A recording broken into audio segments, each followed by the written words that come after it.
And it just decided that I'm still a robot. Why did they add a captcha to... Oh, can I briefly turn you off?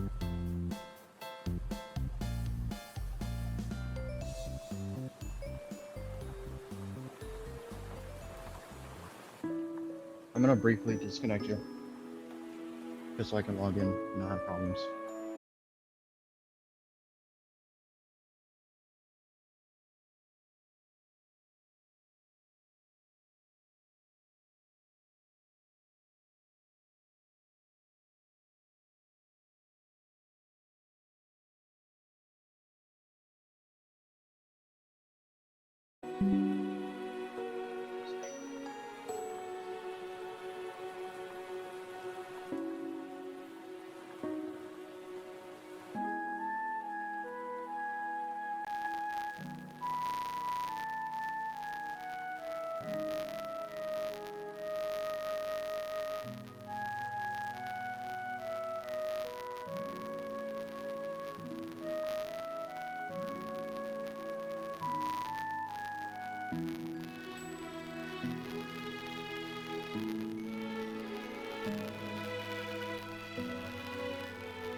Right, seems to run audio out.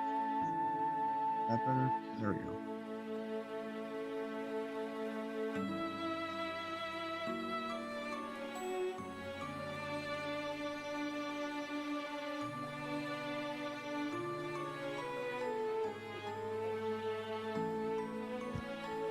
What? Okay.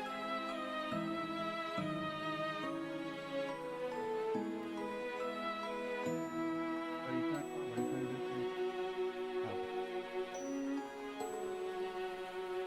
Did you get the TV? I haven't yet. I told you, and I don't know what you wanted me to do after that, but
So, again, neither of them really know Okay, what deck they are Which I'm playing good right now. So, it's going to be a real surprise as they keep moving forward. Things.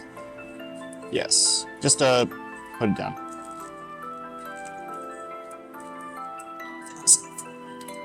Hopefully, they're not telling each other strategies because they're talking about something.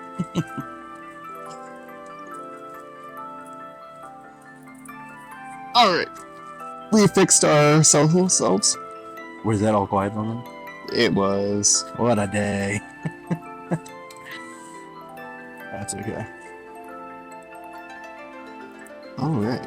So let's try to like do our opening from the start now. All right, sounds good. So welcome to Gym Leader Challenge Chaos Edition here at Token.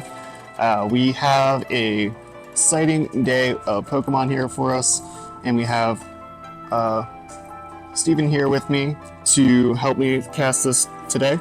Can you explain to us what Gym Leader Challenge is? Absolutely, Zach. So, Gym Leader Challenge is an awesome take on the Pokemon card game. We have, it starts off by you choosing a Pokemon type that you want to do. So you can choose Dark type or Lightning type or Water type or Fighter type, and you can only have that version or type of card in your deck. And then you can only have one of every card. So if you have 2 Pikachus at home and you want to put both in your Lightning deck, you can't. You can only choose one of each name. And the same thing goes for supporter cards, item cards, tool cards, all the cards in your deck you can only have one of. So it takes a lot of thought and process to make a good and refined deck to make it beneficial for you in a battle. But the way that today's going with the chaos is that each round that the players will have to be playing through a different rule that Aaron will be setting for the round. So for this round, for example, Nicole and Chris are not playing their decks. They actually switched their decks, so they're playing their opponent's deck. So Nicole playing on colorless and Chris playing the fire deck. The names are switched currently, but we'll have that fixed eventually. And actually, they're both colorless. If you look at them both, they both are playing colorless Pokemon. Interesting. Yeah, so hopefully their strategies for their decks were about the same. Maybe it wouldn't be so hard of a switch, but there are definitely some decks out there that are hard, because there's decks like Dragon that are really hard to play if you don't know what you're doing, and this is not going to make it any easier. Oh, for sure. I would say the colorless is probably in the same kind of like how like complex the deck can get with the different kinds of special energies I Absolutely. play. And the big thing with colorless too is, what we see a lot with colorless is colorless stall, which tends to be a really intense play strategy, but it's also one of the hardest play strategies if you don't know what you're doing, because those cards are very specific on when to play them, how to play them, and what to do when your opponent is playing the opposite card, that it can be an uphill battle if you don't know what you're doing and you're trying to play a controlled deck. Absolutely. The fancy control is just a fancy word for a deck that allows you to control the playing field that's going on, whether it's you controlling your opponent's hands in turn or your hand in turn. You're basically trying to take control of the entire game and making it go the way that you want it to go. So it looks like she's got a Genghis there, it looks like. Okay. So on what says Chris's side, but it's Nicole's side, you have on the bench you have Snorlax with the block. I'm pretty sure if I can remember that. Oh, that one down there is the one That's that that. it's the one you throw the therapeutic energy on Yeah, for- unface that one. Or yeah, unface that one. Yep. on face back. So then you have the Skolvit, which his ability is at the once per turn you can shuffle your whole hand, put it in the bottom of your deck, and draw one card. And it looks like she has a Kangas up front as her main attacker.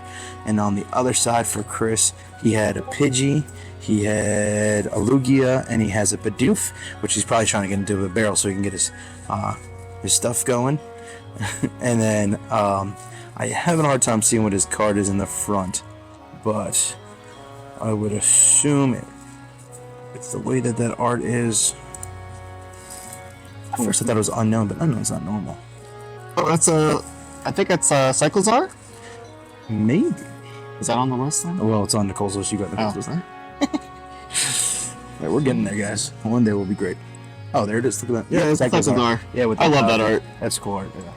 Like it's just a bike rack of just more Cyclizars. Which is the weirdest like setup of Pokemon for Scarlet about to come out and be like, yeah, we're gonna make a motorcycle Pokemon, and then on top of that, everywhere you go, there's gonna be little bike racks where your motorcycle Pokemon hang out. There's not even food or water there. It's just like a bike rack. Like, come on. And they're It's too lizards. Like, come on. It's ridiculous. Oh. The one thing you will see today as you go through GLC is that the rounds are a little longer and also the play's a little slower because, again, one is that GLC is a little harder because you're looking for the exact pieces you need and making sure you have everything right in your deck. As you see, Chris is doing the deck check right now, trying to figure out what is his best play of attack moving forward. And then on top of that, they're also trying to learn this new deck that they just got switched for. So what would be already hard, they're trying to double the hard, and that's why we're calling it the GLC Chaos Battles, because it is chaos. Absolutely. And honestly, I don't know what he is looking. Oh, he has an Arven right now, I believe, down there.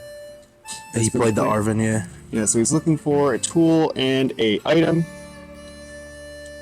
Probably something to get some sort of acceleration going, as well as maybe some more beef to his. My thought would be, I can't see what he's bringing to the front, but my thought would definitely be an Ultra Ball and something you can throw away with an Ultra Ball, because again, you want to get the Bidoof to evolve into a Bibarel, so that your Bibarel can then get you more cards in your hand, because it looks like his hand size might only be 2 or 3, so he needs something that's going to give him more options, more material to play with, and keep moving forward and make it a little easier for him to start attacking, because obviously the Kangaskhan in the front already is ready and is already attacking for Nicole.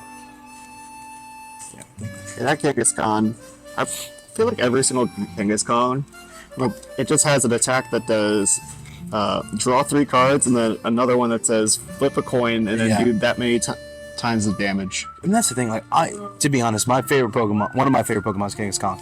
It goes Charmander, Dragonite, Kangaskhan, Charizard. That is the lineup for me. Yes, I know, I'm a Kanto person. I've been playing for a long time, and that's just who I am. But I'm like, Kangaskhan has never really truly had a great card, which is really sad, because I mean, like, what is a cooler card than Pokemon? It's literally, one, it's a kangaroo, and kangaroos go hard. They literally hit hard. Literally, that's like half their thing. For sure. Then the other thing is like the motherly aspect of it all. There's so many cool, unique things you can do with like the pouch and like carrying or something to do with punching. Like, there's so many cool things that you could do with Kangaskhan, and they're just like, you want to just roll. Yeah, it's just not there. I don't even, like, even the abilities in the past for them haven't been fantastic. So yeah, it's one of those things where, you know, hopefully maybe one day someone will give a little love to Kangaskhan.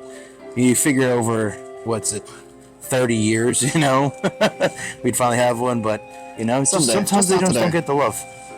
I guess also there's not a lot of fandom, I feel like, for Kangaskhan, but it's okay. Not everybody could be a Charizard or a Gengar, you know, some of them have to be a Kangaskhan. If there's no Charizard or Gengars, there ain't any Pokemon. That's right. But, or Pikachu, I guess.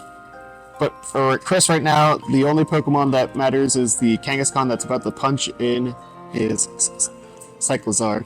Yep. So attached to Nicole's Kangaskhan is a double turbo energy and a regular fire energy. So that gives her 3 energies. But the caveat with the double turbo energy is that when she attacks, it's going to be 20 less hit points on that. Okay.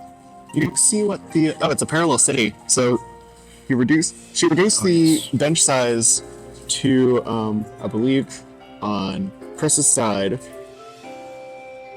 Yes, that's 3. the direction Yep. it's pointing. Yep.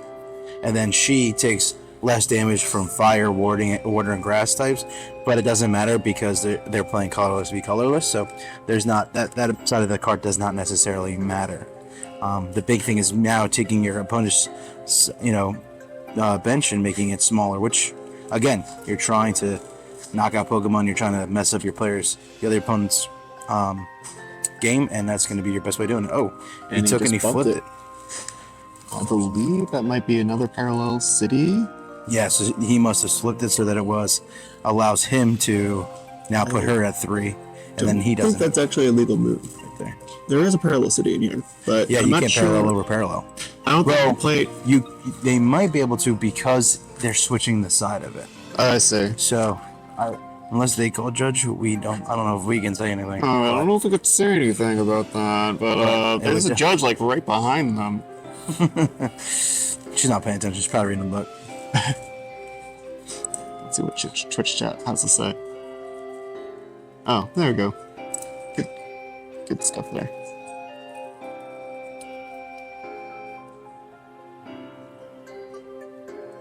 Wow, on it. I like that we got the little switch there in the bottom so that I can also remember that it's switch. Yeah. It's gonna help me for the rest of the day. So we got. Yeah, I guess they're going to continue on as is with the parallel city play, and that looks like a. like I said, normally you can't kick out a stadium with your stadium that is the same name, but I'm wondering if because it is different sides, if that negates that. It really would depend. I'd have to pull up a concordance for that, but we'll have to see. If not, I'll confirm it later on. For sure. Trying to find what the card he played was. Oh, the Pokedex. Pokedex? The Rotom. I think that's the one that allows you to gain. It's either get a Pokemon or a tool. It's kind of like Arven, but I can't 100% remember. I see. Like we said, GLC, the cards are so vast. There's so many of them, and if your knowledge isn't from the jump of Pokemon, it could be a little harder. But Yeah, just this game definitely does pay off with just having experience of like knowing like what kind of cards you see.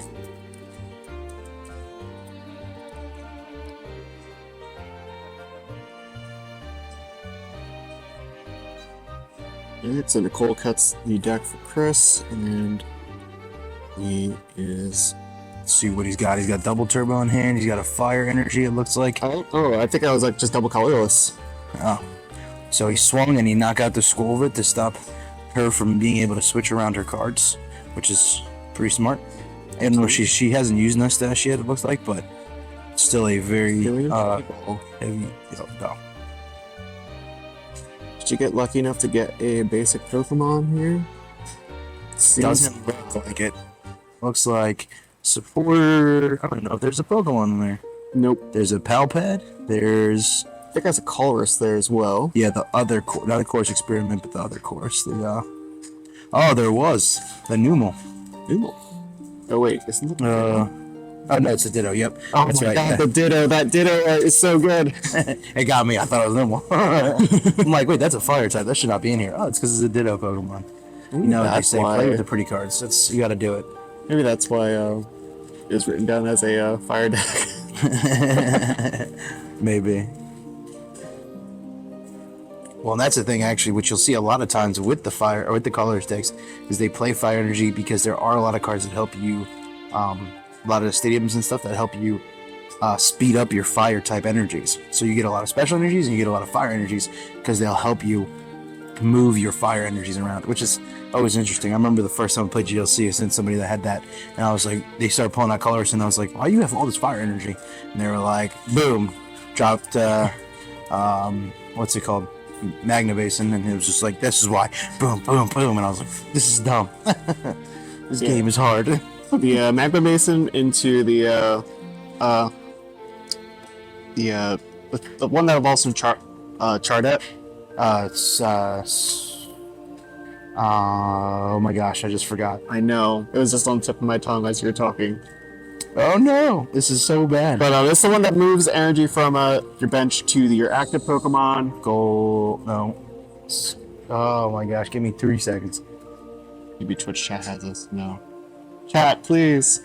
I'm trying to remember. What is the name of that Pokemon? I can see it. There's a purple one. There's a red one. Yes. And But it's the red one. it is the red one. I know that much. Because the purple one is the skull. Oh my god! Now I'm gonna be struggling this whole time. And they just made an EX for that Pokemon too. Alright, it looks like Nicole played a ball guy and grabbed 3 Pokeballs, which is a Nest Ball, an Ultra Ball, and some other ball there. Cannot see it. Charcadet evolves into. I mean, it's not really going to matter because like no one's going to be playing fire here. Yeah, but Armor Rouge. Armor It's Rouge. just for my own brain, Zach. I needed it. Yeah, I fair. needed it. Armor Rouge. We were way up. Oh, the other one is Zelda Rouge. Yeah. Silver I mean, like sorry, I only played my fire deck like one time since I Yeah. built it, and the one day I did it, I turned into my favorite deck. Yeah, I played a fire deck, was my original deck too, and then my son decided to take it, who was playing today, with that deck, and I have not seen it since. And so I had to make a water one and a grass one, and I'm thinking about making a lightning one next because I have that Raikou that has the grass. Oh, the amazing Raikou. Yeah, yes. So, and that is a very crucial card in lightning decks. So, I think that'll be my next deck I make. Plus, it's pretty. Always play pretty cards. That's the rule of thumb. The pretty cards are weighted towards the top of the decks usually.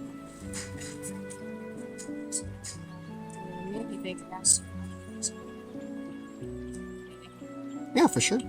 Yeah. Yeah, we have. Oh, we are actually. Yeah, we are. Cool. Not right now. Wait for intermission. In between. But we could definitely talk about Pokemon. I could talk about Pokemon all day. That's why I'm here. Yeah. So now you're starting to see the commonality between the two colors decks. They're different decks. They're going for different goals, but you're seeing a lot of the same Pokemon. You see the Bidoofs now back out again because the Bibarel, when they finally got one out, which neither of them have gotten yet. Standard All-Star. Yeah, exactly. It is one of the best cards still in format today because people love it because it gets you 5 cards in your hand at all times. And with Pokemon, you might use a lot of cards. You might be down to 1 or 0 cards. And then when you big the barrel's there, you can just flip it and boom. You got a whole new hand to play with, which is awesome. Absolutely. So that double colorless energy in Chris's hand, it's going to be doing some damage here in a second. I smell it. Yeah. He's still up. I know Chris has taken 1 prize card. I don't think he's taken 2. That's also a powerful energy onto the Kangas there. Yeah. You turn board. Fire energy. So doing that will let him retreat for a couple less. Or 1 less.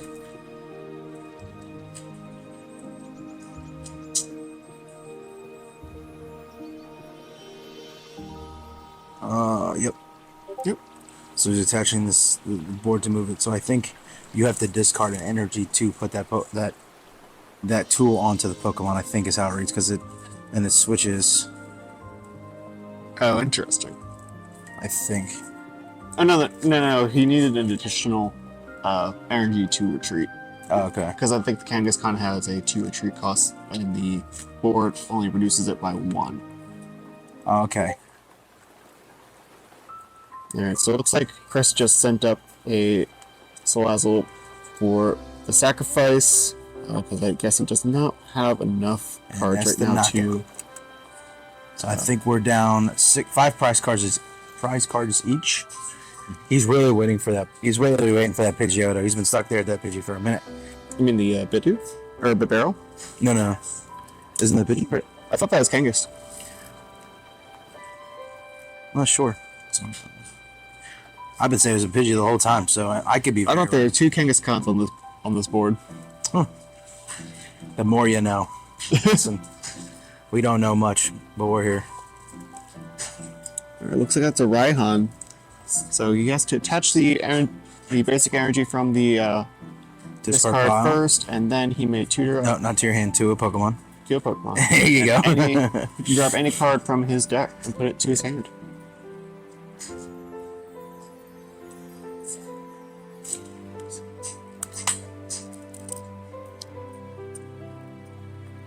So we got about 23 minutes left in the round, 24 minutes left in the round. Also with GLC, most Pokemon single round games only go for 30 minutes, but for Pokemon GLC we go 45 because again, you are doing a lot more moves with a lot less cards in a sense. So you need a little more time to start getting your game moving. So for them to only be really 20 minutes in and just starting to take prize cards isn't that uncommon. Which seems really long, but it really isn't when you're playing the game. Yeah, definitely. Like, it's like a lot of players do sometimes like struggle to keep up with the pace of the clock, Yeah. and with a single prize format such as GLC, it can tend to get to time going on. Yep. It, especially with the Switch where you're playing with each other's decks, it definitely is adding more to that timer in the sense of You have to read every card. What it's Read every card. You're like, what? I've never seen this in my life. I know there's plenty of decks out here.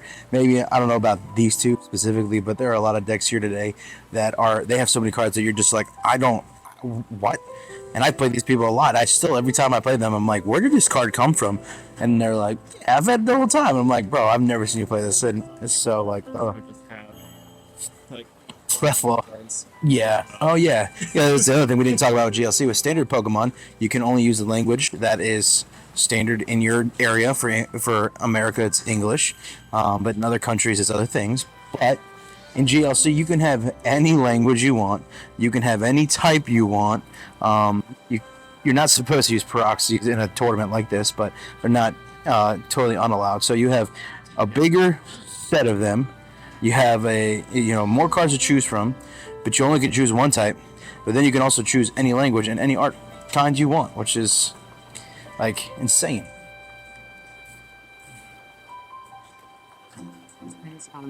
Oh, Hisuian Bolt. She must have got that right off the. She got her Hisuian Ball right back out of her prize cards.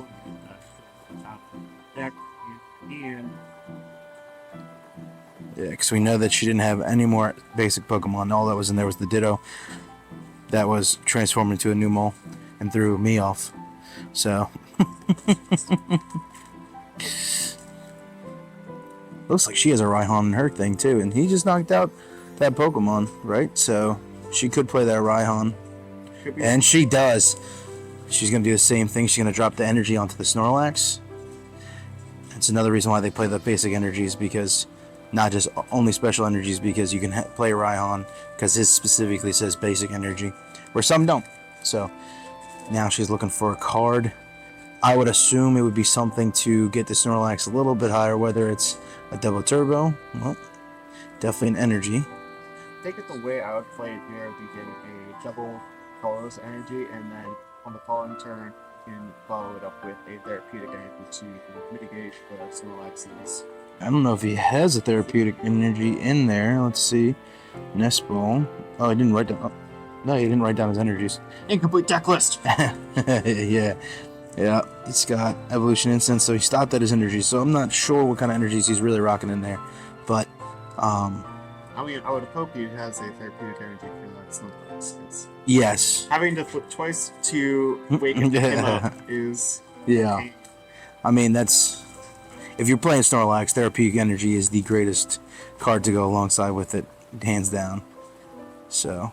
Well, I mean, if the Cole's feeling lucky, better lucky than good, and the Snorlax will wake up right on the next Oh, she got the barrel out, so now she's gonna be able to get some more cards, which is always good. She's the ability on that Vigoroth. Is that what it Looks was? like the barrel just drew Nicole 4 cards. She got a level ball. She's looking at playing, moving towards the top. Ooh, recycle energy. Maybe she already played energy per turn, so that's 2. No, the ability of that card allows you to put energy onto the Pokemon. Yes. Which You got 1 heads, 2 heads, and so now the Snorlax got to hit for 180 per knockout. Yeah, on the knockout. So now down to 4 prize cards, and I'm pretty sure Chris is at 5. I can't remember if he took a six. Yeah, I couldn't remember if he took a second one. So he's at loss. He doesn't even know what to do. He's like, do I bring up the Lugia? I don't understand these cards. Turn KO on the Snorlax. The Snorlax has 160 HP, but the Lugia had on the first attack there and hits for the amount of energy attached to both Pokemon. Okay, well right now you figure she's got 3 on hers, 2 to 3 on his. You know, that's 6. It's a hefty amount. More than plenty, I think. So it looks like Chris just promoted the Bidoof, and Yeah, I don't know. I mean, I guess he's trying to save that Lugia, but like, honestly, I mean, the Bidoof has been sitting there for a while, so who knows? But what could be going through Chris's head right now? Mostly just trying to survive.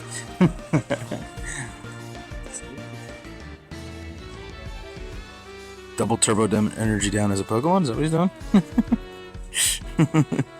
He covered it right up. Oh no, that's the Snorlax. Okay. That's Yep. Yeah, so these decks are very, very similar. Gamble out. I think that's the Polygon, maybe. I can't remember. Yeah, the Porygon Z. Yeah. That Porygon, once per turn, you may put a self energy from your hand onto any of your Pokemon. I think next time we're gonna have to get our own giant screen so we can really see. You know? But I'm not blind, but it's really hard to see these cards sometimes. Especially when they get those special illustrators, like the Ditto and the Bidoof there, and the Snorlax there. So it's sorry, we're growing. Every time I see Zach set up this streaming setup, it gets more and more intense, more and more people, which is awesome. It's a cool opportunity we get to do here, and it's awesome because people like you guys who are listening and can learn a little bit more about GLC or Pokemon in general, hopefully grow our community, and also not only the Pokemon community but also the token community, because it allows us to, you know, people to come out and be like, I want to be on the stream. Well, here's an opportunity. Come and play, and maybe you get on there too. Yeah, for sure. The first Monday of every month, we're doing DLC streams here. And we try to do for them as well with our Pokemon challenges and cups when they are in season. Yeah, which this year we had an amazing turnout for most of our challenges and cups. We had some big faces around here, guys that you would see on streams on Twitch on the Pokemon's Manger account, which is crazy to think that like a little story like us has some of those big names in Pokemon. John A, yep. Rohan has been here. So, there's a lot of guys. Again, the Pokemon, specifically here in Maryland, the Pokemon community is pretty big. They cover a lot of space here. And Locke was it he played recently, Yeah, Locke was on. and he was top forward of our challenge the week before that, which I think was.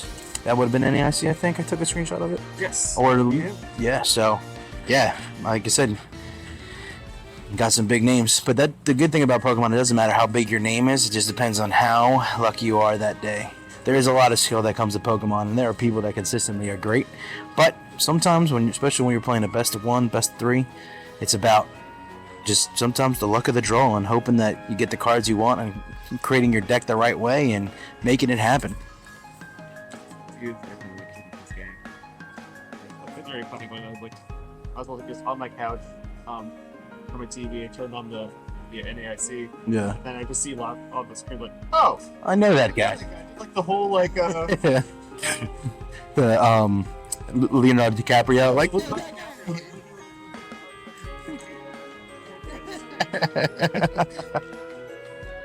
So we got about 14 minutes left. It looks like Nicole is starting to run away with this a little bit, with 3 cards left, but her Snorlax is asleep. So unless you can wake it up with a double roll, it's gonna be tough. love to see that bird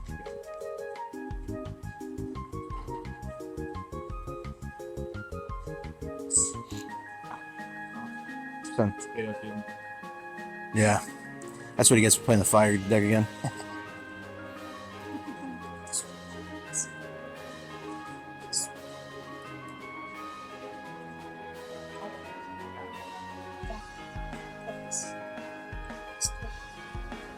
Because you probably didn't read the cards.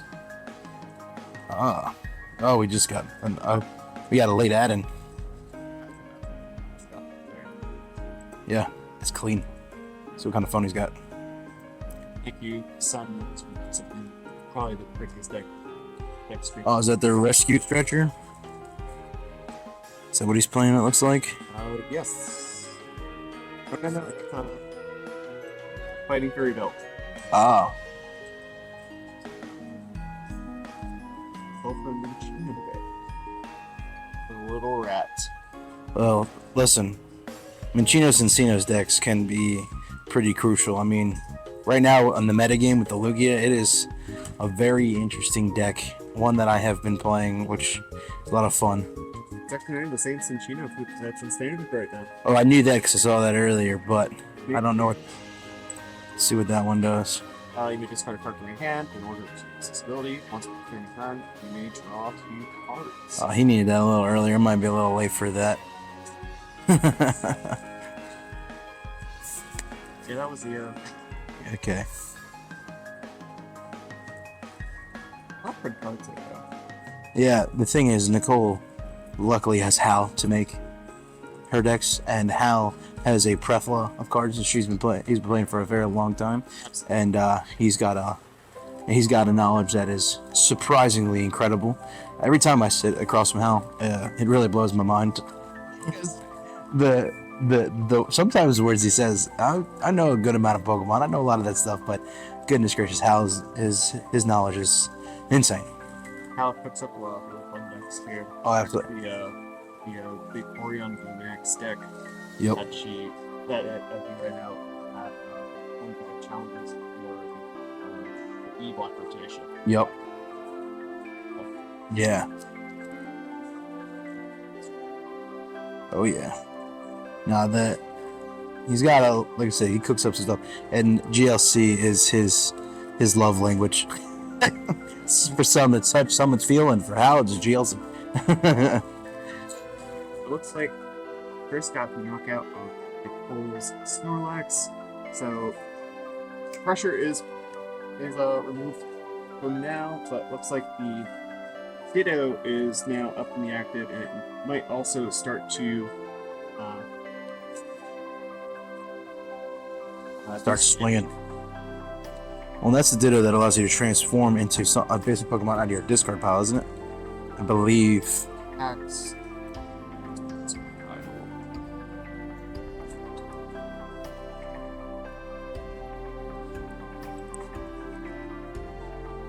How many prize points is he? Who?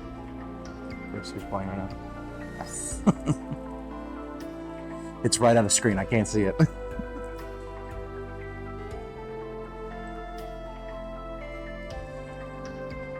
Oh, you found it in Japanese, so we can. If you could read Japanese, Google, you're right there.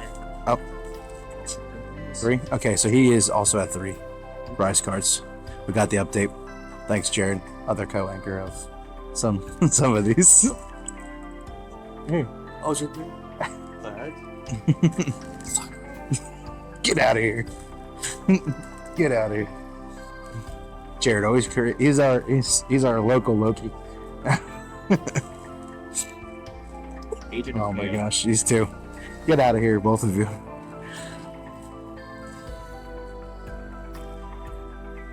Awesome. This Lugia might also start running through the game, but unless this Ditto can return to knockout. With 9 minutes remaining, now every move you make is going to be extremely crucial here because, again, you're both down to 3 prize cards. You have 3 Pokemon you have to get through left. 9 minutes. You have to do it somewhat quickly. You've kind of seen your deck at this point. Hopefully, you've learned the other person's deck as best as you can, and now you just kind of have to just, make it lights out and get it as fast as possible. Time is now. Oh, she's got a Lugia in hand too. Nicole's rocking the Lugia from Celebrations also in hand. So. The Parallel City in play, so not letting her. Oh, I was wondering why she hadn't put it down yet. That would make sense. I just forgot about this city. Yep. And we called Blaine about it. City plays. It's definitely something that we need to look into. Yes. Right. Yeah, I'm gonna have to call Judge on that one. But yeah, like I said. Policies.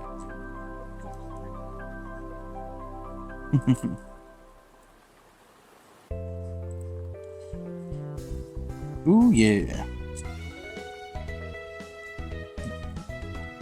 Oh, they're putting the damage counters on. They did not use damage counters. We late for them. I provided them so I may see what is going on over there. Yeah, but it looks like it's a 20 or a 10. But we'll see.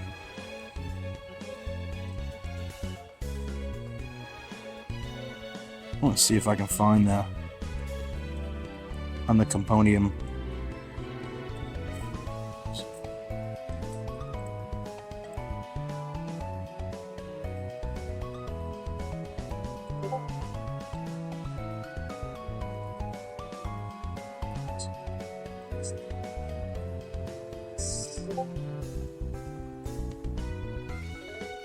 Okay. Nice. Try. Yeah, I just know how to spell parallel. Oh, so Parallel. Listen, I was not a good speller in school. Math, I can get you. I would say no one should fact check me on that one either, because I don't know if I ever read either.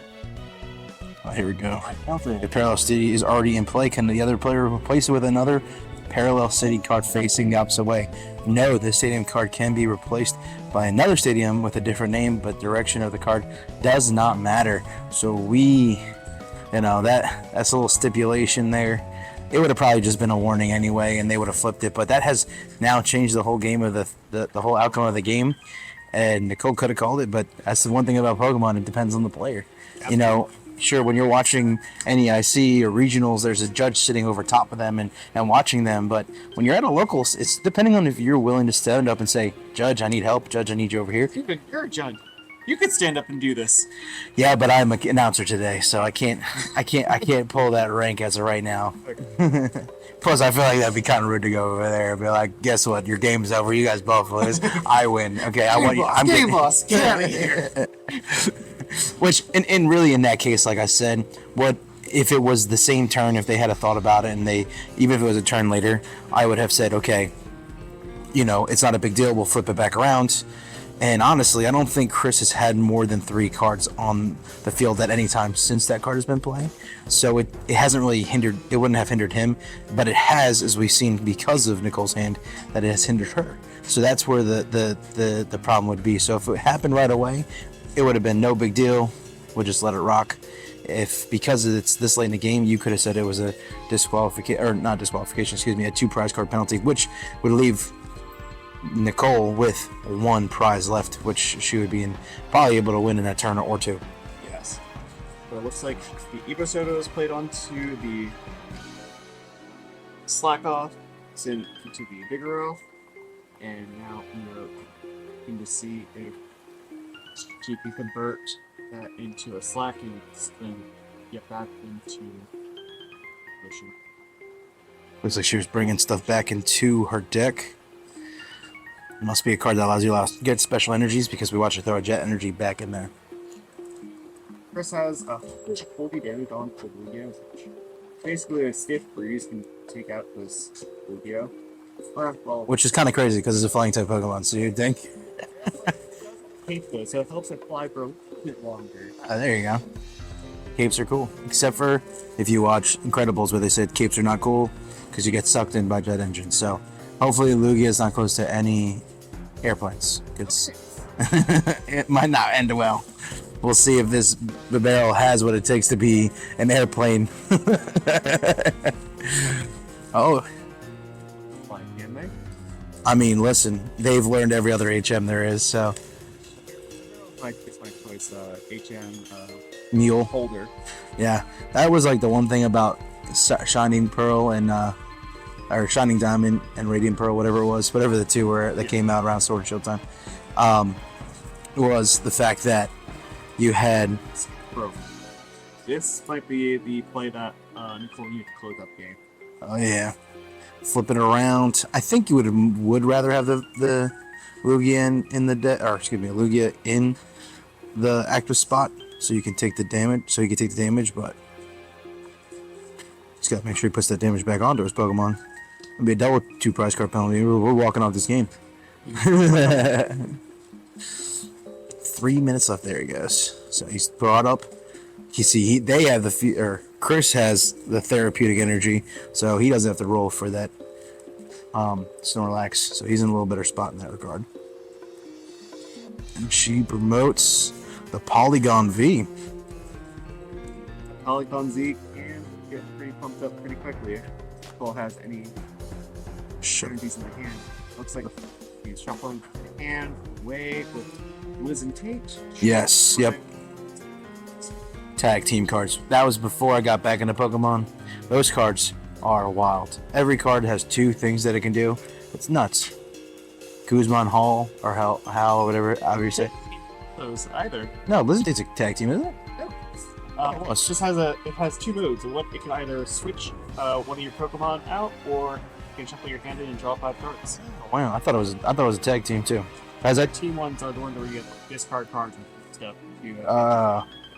But there's a Lizard tag team, correct? I think so. We're gonna say yes because I want to be right for once. Okay. All right. Listen. I have a wife. I know I'm never right, so it's okay. Hold on to this one. 2 minutes left on the clock. We really got to start getting it moving here. For those who don't know, when time is over, you go into overtime, and how it works is whoever's turn it is during, when time is called, that person can finish their turn, and then it starts with 1, 2, and then 3 turns after that. And they switch off, and then here at Token, because it's pack per win, normally you do rock, paper, scissors to see who ultimately win, unless you're like, hey, you were going to win next turn. Let's make a gentleman's agreement and say you won or I won. If you're ever at a tournament, please don't go to your opponent and say, hey, let's decide the match outcome of this match with rock, paper, scissors, or dice roll, or coin flip. That's like instant DQ. Yeah, like an NAC or something, NAIC or something. But here, we'll just look even. well, like we said, because it's only one game, and because it's prize per win, and we don't give prize packs to a loser, then we rock, paper, scissors, just because it's nothing, and nothing that's super on the line for that matter. Say loser? How about the not? Nah, losers where it's at, okay? Listen, there's winners in life and there's losers in life. I can say that as a prolific loser, and at this store specifically, I have lost a lot. I lose a lot. It's crazy how like your son's just like The best, and I'm the worst. it's just the big bad evil at the store. Yeah, he does have a reputation here that does kind of blow my mind, because not only is he known as the bad guy around here, it also like he's never beaten me here. So I lose to everybody, and then he beats everybody, and then he plays me and he loses, and he gets frustrated every time. That's what you gotta do. If you have kids, you gotta make sure that they stay below you. Yeah, you have to do better. Yeah, I gotta keep them in time. So we've hit time. Pull just jet energy up, or bigger up, or slacking. So this slacking is already armed and ready to go, and this might be what we'll need to close out this game. Well, I don't think she's gonna be able to close out the game because they're gonna be sitting at 0, and they're gonna take she's going to be able to take this turn, take the knockout. And so she'll take the prize card. Then it'll be turn 1 on Chris's turn. So if he doesn't knock out, she'll get it back for turn 2. So she'll only be able to take 2 of the 3 prize cards. Now, in the end, if Chris has 3 prize cards, 2 prize cards, and she has 1, you're going to sit there and say, hey, you won.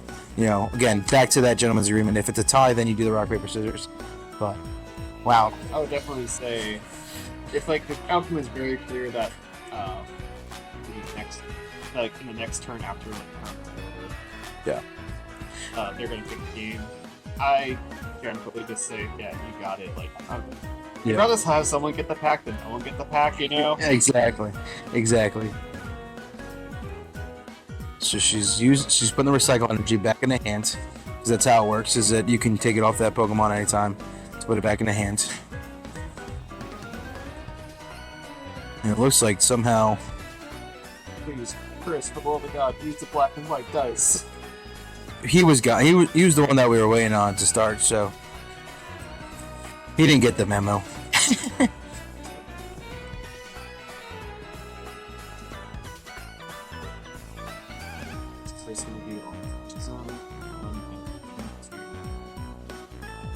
The good news is now he has all the time in the world. He doesn't have to. He could sit there and really plan out his next couple attacks. Oh, but you know, people have places to be. I got nowhere. True. I got nowhere to be. I'm here to play Pokemon all day. Except for not really play Pokemon. Sit here and talk to you. Lovely audience. Don't forget, we got the chat running, so if any questions or any concerns, or you want to tell us we're wrong on our math or anything else, go ahead and write it in there, because we know we're probably wrong, so. That's the fun.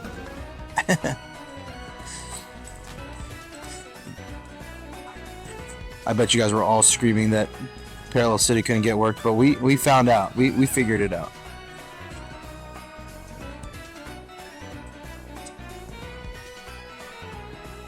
Oh yeah. As we're finishing up our turns here. Chris is really trying to think about every little thing he can do. Boss's orders to do what? To stall? No way, right?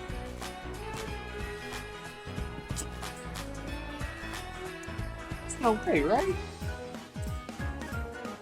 Boss's orders isn't the move, right? I mean, unless he's got knockout on something. Boss. It passed? Parallel City. Don't play it again. Don't play it again. Don't. No. I'm supposed to do that. So my God. Well, now, at least now that it's been flipped and flopped.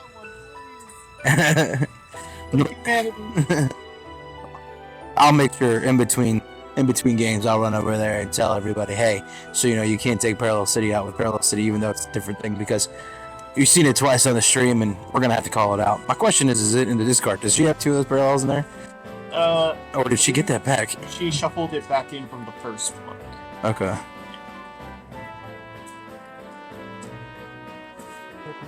She got judged. She's got the judge. That's what she went and got. V-Seeker allows you to go get a trainer from your discard, and she just got judged, but she will probably play so she can get a new hand. She's gonna see what she can get first. I feel like I would have judged first, because then you could have used. It's a switch of some sort. Oh, that's the listen tape, maybe. oh, the fancy one. That's gonna be this list. It's probably cut off because it's not. He has no boss's orders. Rescue Stretcher Palace. Gloria?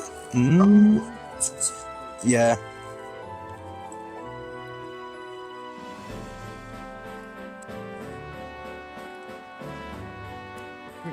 Lugia, and then the Lugia takes the quick knock. Alright, so she's down to 2, he's down to 3. That boss's orders, still think was not the move. Lugia v Lugia. One Lugia is significantly more hurt than the other. Lugia still dies to the Swift Breeze. So this should be turn 3, right? Yes. Yes, so see what Chris does here. He's just going to take the swing. Does he get the knockout? That's game. Yeah. Yeah, so we'll have to get a verdict. We have to see what the verdict is to see who wins. Let's go find out.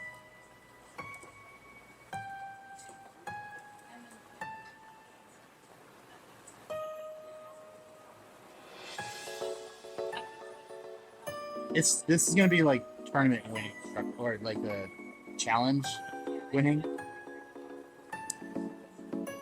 It's gonna be by your placement. So you're gonna do tie? Okay, so we're going with the tie.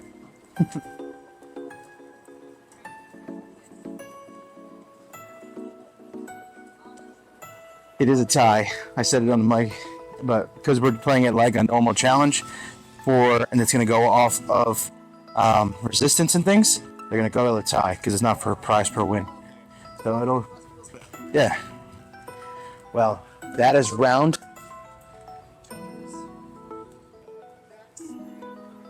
Oof, I'm hacking. Whoops, sorry guys. I had to go run over there, go figure out who won. But that's round 1 of our GLC Chaos tournament. And what an interesting start to start off with the Switch. We'll be really interested to see what happens next. You know, Aaron has a box of chaotic things ahead of us, in store for us. I will definitely make sure that we tell her that Parallel City cannot go over it, because we had that twice. So we need to make sure that the players know how to play correctly. But it looks like they're gonna.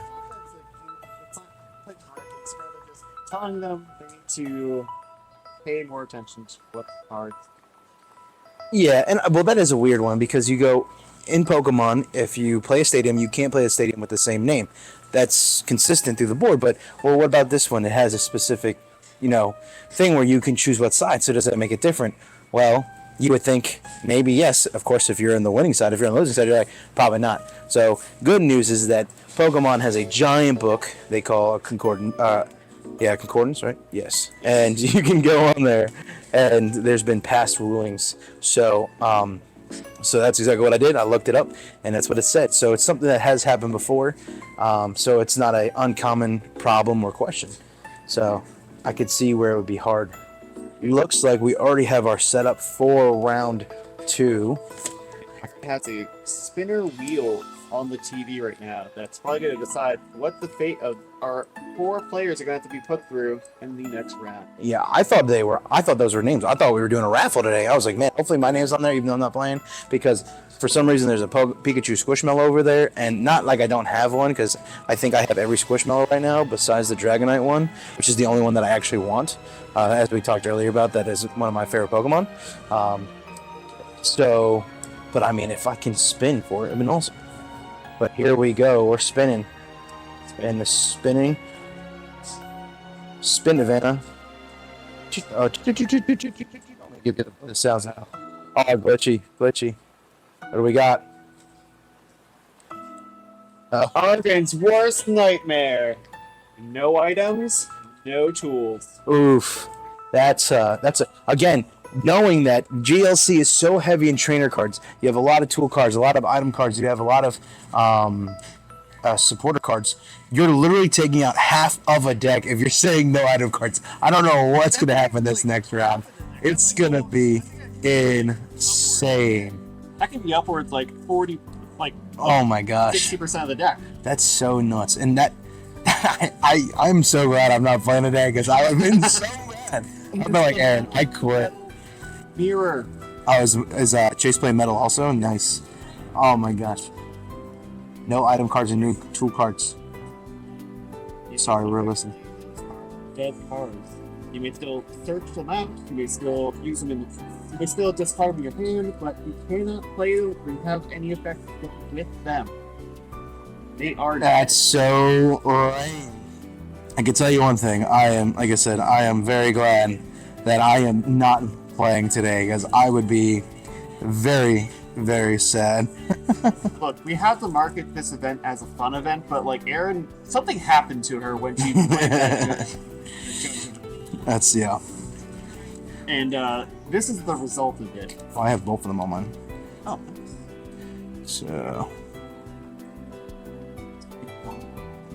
So if you have Joe's, I don't know if Joe sent it to both of us. I have both on my phone. But If I have to, I can send you Joe's list. But, ooh. So we got double metal, we got double coreless, and we're getting a lot of doubles today, which is again not uncommon with GLC because you want to stick with the things that are, you know, good and that work.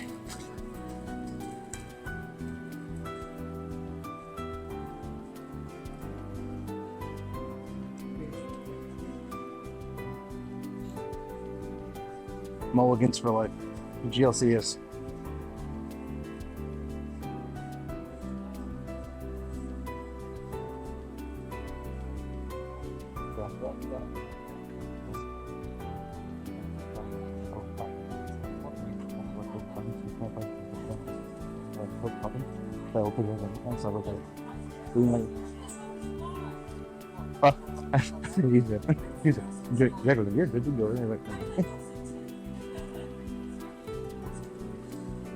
Nice. Huh. Oh, we're about to start this round. We got. What's with everybody on one side? Always forgetting to put there. Oh no, at least now we can see prize cards. You can't see Joe's deck, but that's okay. All right, Hopefully we'll see their discard. for sure. All right. And waiting for Aaron to give us the okay to begin with. And we're off. Here we go. We got a Jirachi and a Sun Disc. Yeah. Is that what that one is? I think I didn't so. think about that Pokemon a lot. Yeah. Let's see. That might be the Magnemite. Yeah, it's Magnemite. Okay, it's Yeah, it's Magnemite. I was Sundisc. I don't remember if they had a Metal Sundisc yet. I know it's Grounds. I think there was a Psychic one. That's so weird if it did. But yeah, so that's Magnemite. So he's running the Magnemite with the Bronzog, Farthrum, Ashlash, Berserker, and the Zacian and Zamazenta. He said, give me all the Reggies, give me all the mythical metals. We're ready to go. I mean, they do work. And Duraludon, also a very strong Pokemon. And it's maybe not the baby one, but definitely the V and V Max versions. They were crazy. Sure. Looks like Joe is also rocking the Metang from the recent Temporal Forces, I believe, right? Yep. He's got the Metang that allows you to put your to look at the top 4 cards of your deck or 5 cards of your deck. Let me read it. Right here. Top 4 cards. Top 4 cards, and you can pick any metal energy from there and put them onto your Pokemon in the way that you like. Which has been crazy with the Dialga deck because it's every metal energy attached to it. You get to do times 60. So Dialga V making a strong comeback in V-Star, strong comeback in this new metagame. He's also playing the Reverum. He's playing a different Metang with the emergency entry, which once on your turn, if you draw the Pokemon from your deck in the beginning of your turn, you may bench. And your bench isn't full, you can put it right onto your bench. So you can literally take this Metagross and just put it right onto your bench. And weirdly enough, the Metang and the Metagross combo with each other quite well. Yep. Well, that's the thing is now you could put your Metatang down, and then you could still get your Metagross without getting rid of your Metatang in the GLC because you only can play one Metatang. Metatang. So. Yeah, absolutely. Metatang. Yeah, that's what you said. I'm sorry. They didn't give me the how to say.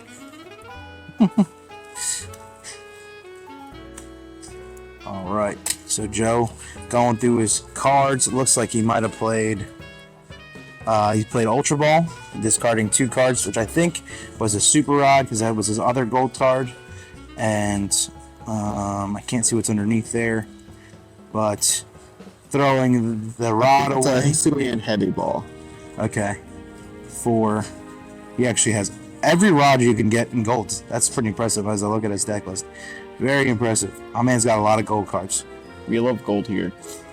Listen, rainbow, gold. See, the only thing with gold cards though is it's really hard to cycle through your deck and that's why I'm surprised he does it for GLC, because he's the one that kind of said this to me, was that if you have a lot of gold cards in your deck, it's kind of hard to do a deck check because you're looking for certain cards, and when they're all gold, you're like, and so again, GLC being such a heavy, you need to know what's in your deck at all times, format, it's going to be tough. Absolutely. And also, wait, he couldn't use Ultra Ball. Can't use items. Wait a minute. Hey, we're gonna have to say something. Yeah, no, this is what we have to do. This is against the spirit of the game here. Oof. Ooh. Yeah. Huh? Joe played Ultra Ball. Joe. Cheater. My backdrop just fell. Oh, you're getting it with the. All right, it looked like you used the Ultra Ball to get rid of the Hisui Ball, and we're like, we got it. Listen, we're just trying to be good streamers. As I talk over the stream over everybody, as we're calling out Joe. So, Zaga was Ball Guy to Ultra Ball. Okay. So that's what happened. Everybody else heard it. Now I'm telling you. Okay. That's what it was. Joe got really offended, but it's okay. It's not our fault. We can't hear exactly what's going on, so we kind of have to give a guesstimate off of what's getting played here. Wait, so He used Ball Guy to get 3 Pokeballs, but he did not use the Pokeballs. I see. Okay. So he's really using it to thin his deck, which is extremely important. We know that the way to win Pokemon is thinning. As they say in stream, thinning is winning. And so he's really just thinning his deck so he can get to what he's going to need. Because again, now you have a 60-card deck, and I would say probably at least 20 Pokemon cards are item cards, and at least probably 5 or 10 are tool cards in some decks. I'd say probably less than that for tool decks, but definitely more for item. And they're all gone. You literally have a deck full of junk. And it's hard to get rid of that junk because the cards that help you get rid of junk are the item cards. Yes. Ultra Ball, you gotta discard cards. Earthen Vessel, discard cards. All these cards that help you discard cards. The only thing really in supporters, you got Professor's Research, you got Chorus, things like that help you get rid of like onesies or twosies, but that's gonna be hard to thin your deck and make it something that you can go off of. Yeah. And I'll publicly apologize to Joe over here. I'm not gonna say it to his face though. He doesn't do it. I mean, it's on stream. It's on record, so he can It just definitely looked watch like it. I definitely felt a little bad. Yeah, I mean, like from over here, we don't have the microphone at the table, so it's not like you know exactly what's happening. So, Joe passed, woke his Pokemon up, and it's back to chase. Jirachi is so problematic, man. So, boss's orders to bring that Jirachi back to the bottom, which is smart to get it back to the bench. And that Beldum, taking a knock on the Beldum right here actually is Super clutch. massive. Because now he cannot use the Metang, which is his generator. And without item cards, how are you going to get it back? You can't play any rods. Oh my god, I think that Beldum is just gone forever. Yeah, I mean, your supporter cards that help you get it, but is he playing those supporter cards? Probably not. I'm going to take a look at his deck list right now, and I'll tell you. So, I think the only way for Joe to, I think, probably come back from this at this point is just to get that Metagross in and then just start hacking and swinging. He does have Roseanne's backup, which allows you to pull back a Pokemon, a Stadium, an item, and a tool, I think, if I'm not mistaken. Okay. Other than that, yeah, that looks like it would be really it. So it's Roseanne's backup and sheer force of will to put it on back on top of his deck. Yeah. Is out here. So, and you can't even use a Palpad, or not a Palpad. You can't use a Pokegear to get a supporter. All right, looks like there was a town map being played, and both the Metang and Metagross are in can he the play town map? prizes. I'm so confused. Wait, he Wait, played. how's he playing? He played town map. Did he scoop? He scooped. He was trying to see what was in his discount. That's what happened. Joe down that fast. Wow. And again, GLC with the chaos. You know what? Crazy. Yeah. So I guess this round had to have just been very tilting.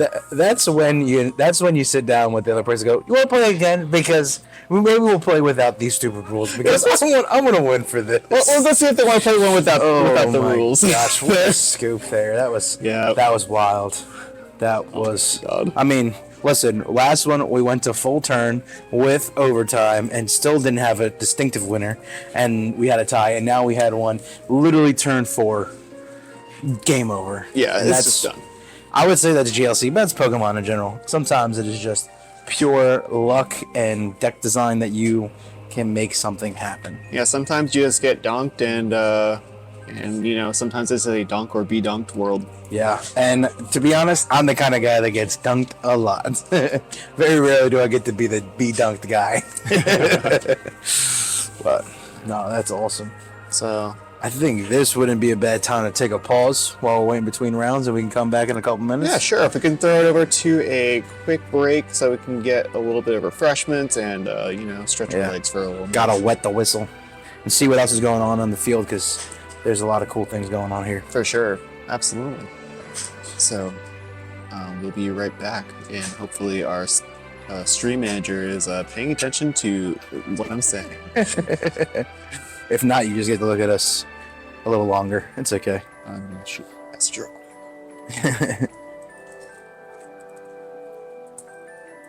Shoot us a break. Nice. Oh, it's all in caps. I didn't Know the urgency. see. And just you can keep chatting on the chat if you want to, and we'll answer them when we get back. We're big. If there's anything else, I think we're just waiting on the Switch.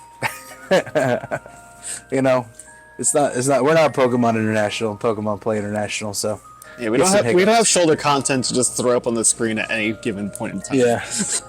I know we should make some commercials for next time. Okay. There we go. We could do a token. Well, they have a token commercial, right? You made one with Max. Yeah, we're doing We'll throw we're that doing in. more and more. Every given time, I have more shifts at the store here. Yeah.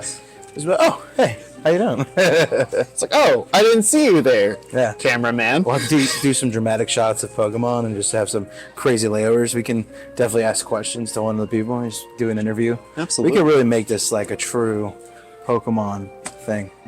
Yeah, definitely been doing a lot of really fun stuff. We started doing the Pokemon streams here. We're planning on doing a Yu-Gi-Oh tournament at some point. We Nice. have a special announcer for that one, by the way. Ooh, special announcer. We're gonna leave that one under wraps for now. Dang. And We should get a Larcana one going. Magic one going. to Okano. We don't have the biggest Magic.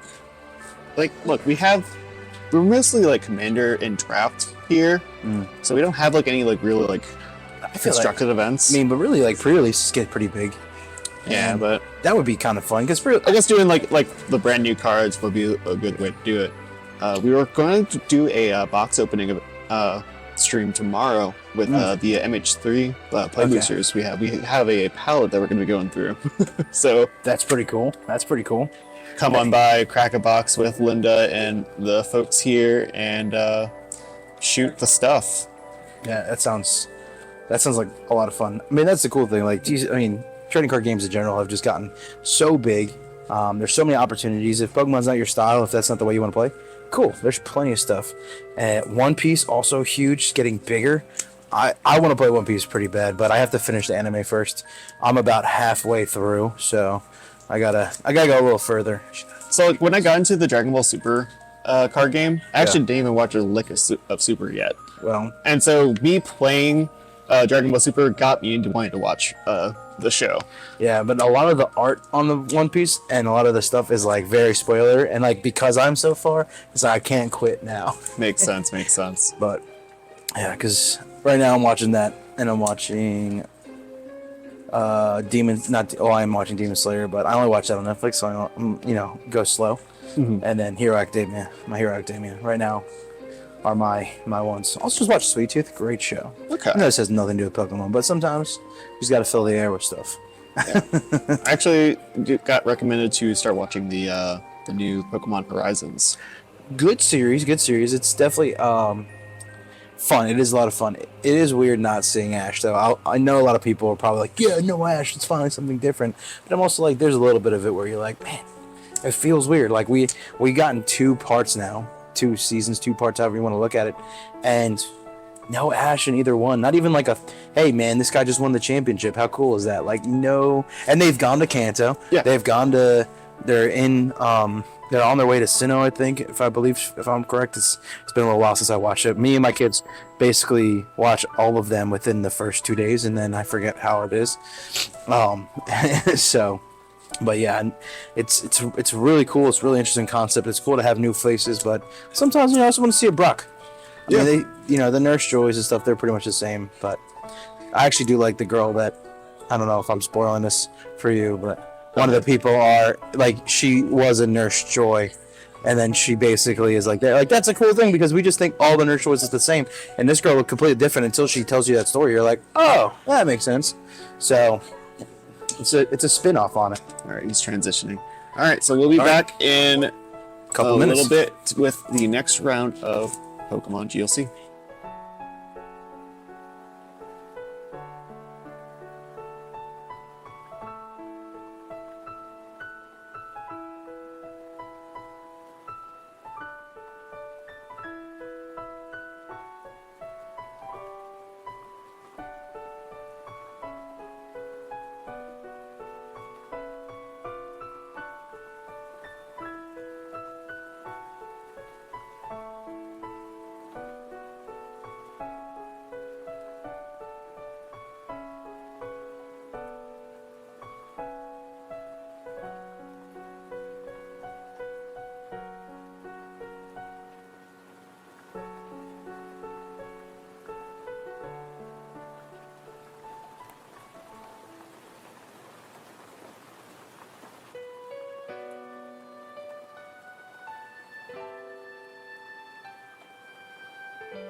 And we Oh. are back. Back at it again.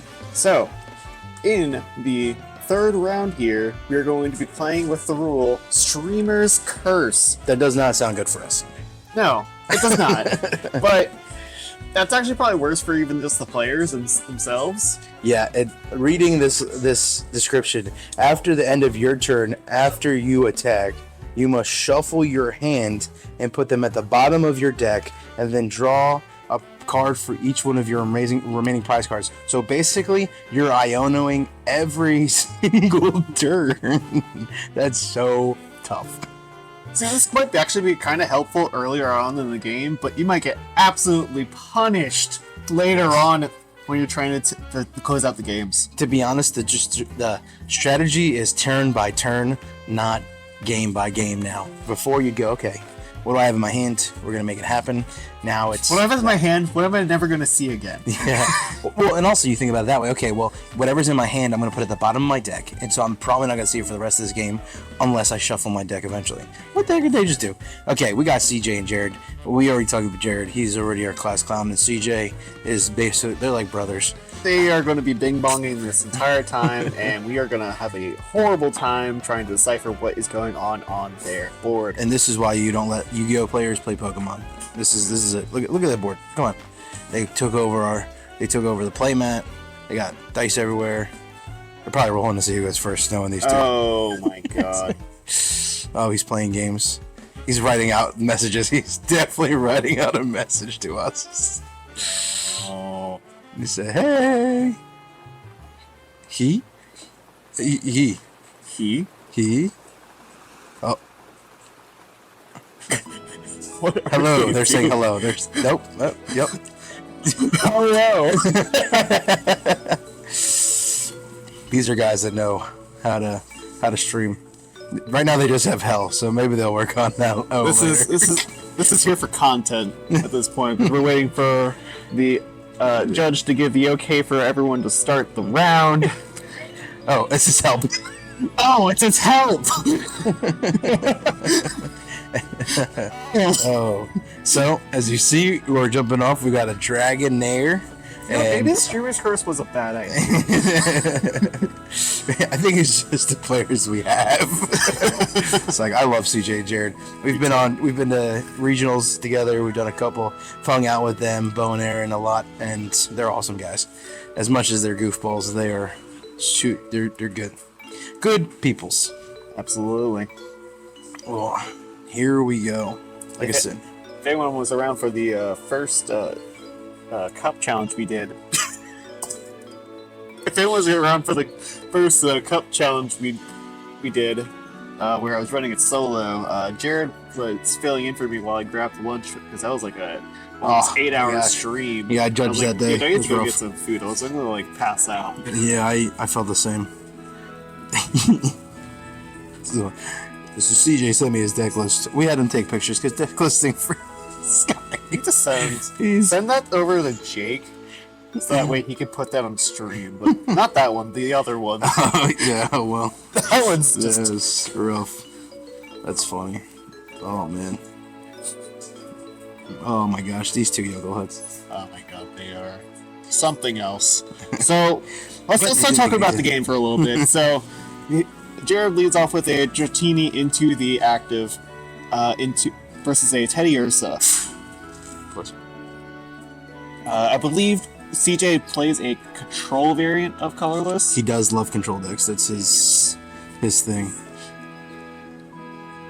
Looks like they're fixing their help dice sign, and they're doing the very first Streamer's Curse Iono, and Jared gets a fresh 6 cards there. All right, and CJ will be leading off with, I believe that's a Skitty. Looks like a Skitty. So the question is, does both players have to do that at the end of your turn? Then shuffle your hand. So it is only you. Okay. Yes. So that's a little twist on the Iono, because normally Iono is both players, but in this it is just you. Excellent. Send this over to Jake.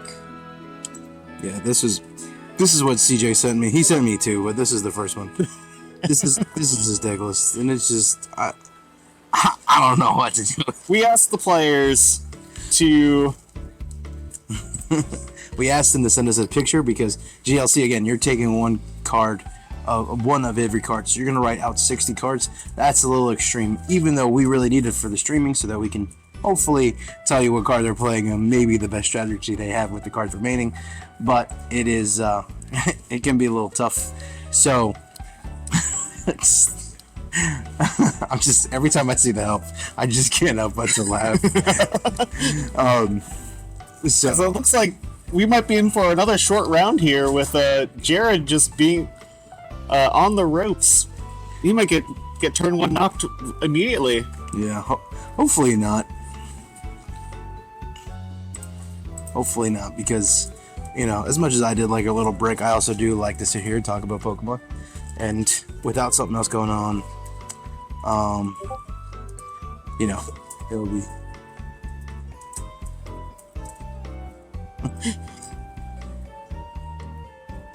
Alright, so CJ looks like he just filled his whole bench.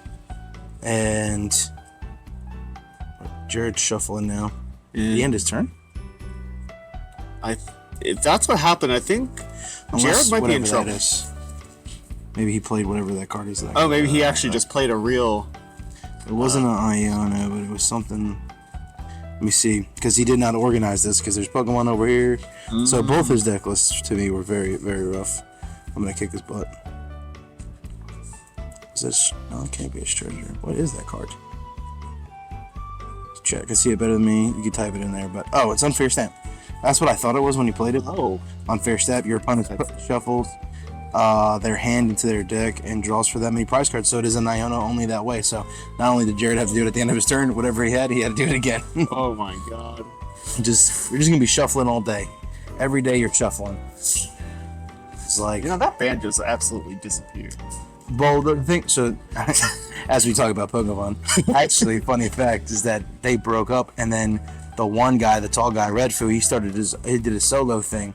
That's why they kind of broke up. Yeah. And the only good song that he has after that is a song called new thing, and he uses the sax guy from the.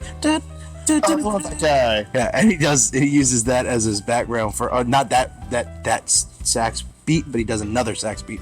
It is a great song. I actually was literally listening to that this week.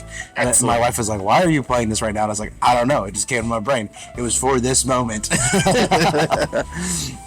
Hashtag God's plan. Oh my god! So on the corner of your screen, you can see the Real time. the deck list. The deck screenshot that CJ sent us initially. It's just a pile of cards. And the way it is.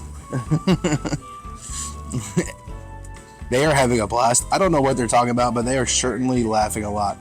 So Maybe some He's people happy have that- a little mic over there. I but- think he's happy right now because he has a Pokemon. And I'm listening to the conversations around them, and everybody is commenting about how much fun they're having. So, like I said, Jared and CJ, they go way back. They're good friends, and when they get together, it is always a hoot. Absolutely. Oh, it's funny because me and Jared, we've gotten real close over time too. We, like I said, at regionals, we all went and we spent most time together. And him and Nathaniel, my son, the two of them are thick as thieves also. And by thick as thieves, I mean they're really just thieves and they just are insane. But Jared, man, he's such a good dude. He's got such a heart, and it's like he does anywhere he goes, he just makes it a little more fun.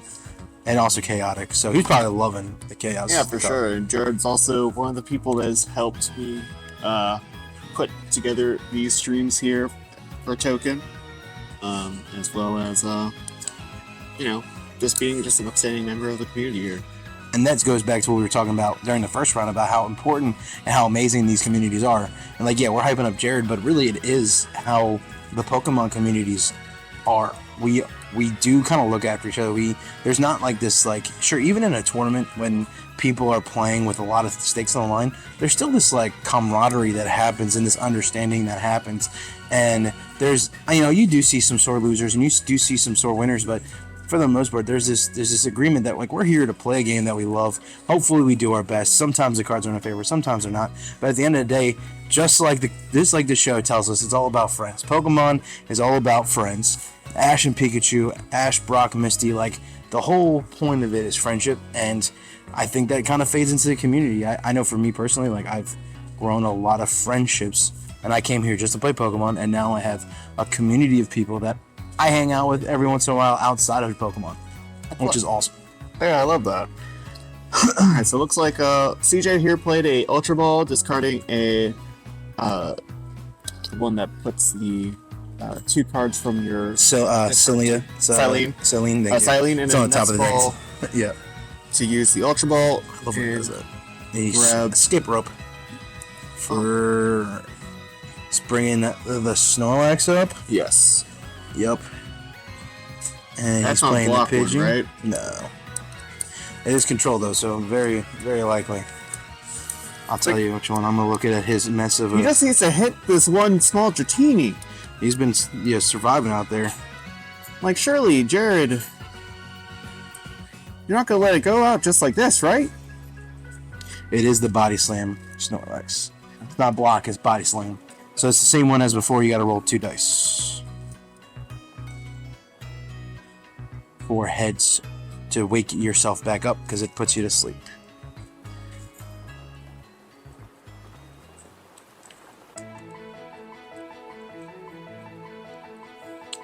Ooh. Played town map.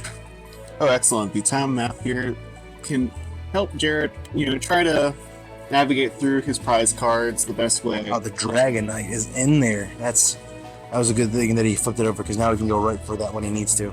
But I think the more pertinent concern to Jared right now is trying to get another Pokemon on the bench here so that way he doesn't instantly lose anymore. Well, he got the Evolution Incense, so maybe that'll help. But he is playing a Dragon deck, so, and like I said before, I'm pretty sure it is the one that Aaron normally runs, and it only has a handful of Pokemon. I think, Drampa, yeah, the Dragulodon. I think this has the Garchomp on it too. Garchomp. So the Dragonite, it is yeah. not heavy in there because a lot of them are big, heavy hitters. So, and there's a lot of speed to it too, but it's also hard to do speed when you have to shuffle your hand every turn. So everything you plan, you hurt yourself doing. It's whatever in the top 6 cards is what's going to help you here. Ooh. Is that a legal move? Because if it says a face down card, he can't do it. I think it's. Oh, they're reading it. Oh no.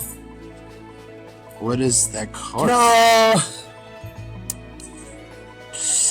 What? I think it came up. Oh, he's asking the judge. They're checking it out. Oh Looking no. at We'll go to Aaron for the read. Yep, so that's exactly what happened. He's gonna play that. So he switches that out for the Avery so he could draw 3, and that makes CJ have to go down to 3 cards on his bench. 3 Pokemon on his bench, and he drew 3 cards. He wanted that Dragonite so bad. It was about to start going nuts on that. So, Yeah, what card was that? which one? What card was he trying to play? What is that card? I believe it was one of the. I think it was Peonia or. I don't know. Peonia similar was one? specific to that. Yeah, I figured that was. It's just one of the cards that, like, you look at the face down prize cards, you pick one, Plays you Dragon switch the Energy. card. Yep. But Interesting. it specifically says face down, so it makes town map the worst thing you can play to do, like, right before you play that Yeah. card. Why are all your best memories finals that I lost? It's like they knew that you were going to use in GLC one day. There is so much stuff on this Dratini. And Jared is saving a Pokemon to put onto the bench. Looks like it's going to be the Grandpa, maybe? That'd be the easiest way to get a damage attack. I think that's Garchomp. Oh, he's putting out the Garchomp line. Yeah. So putting down the Gibble first. Gibble, that's what his name is. Yep, Gibble. First day was banger. So we can start getting that Garchomp up. Garchomp's one of my favorite Pokemon, Yeah. and I'm not saying it wasn't I have been trying two teams got relentlessly trying to make it work in Standard right now. Mm. But that would have been the fighting same and thing with being the way it is, What? It could've- having to have fighting energy in your deck, I feel it's just you tough. instantly get a game loss. Yeah, you could have Yeah, it is. Which is funny because you think the Pokemon that have come out recently, Koraidon and other cards like that allow you to speed up things like Lucario, the baby one. Like they do speed up the energy, and what's his name? Nuzzlestack. That allows you to heal when you put out energy too. Yeah. You get a card from the discard, an energy from the discard, you heal. But yeah, for some reason it's just like, you figure it's ground type. I guess it's just hard to move.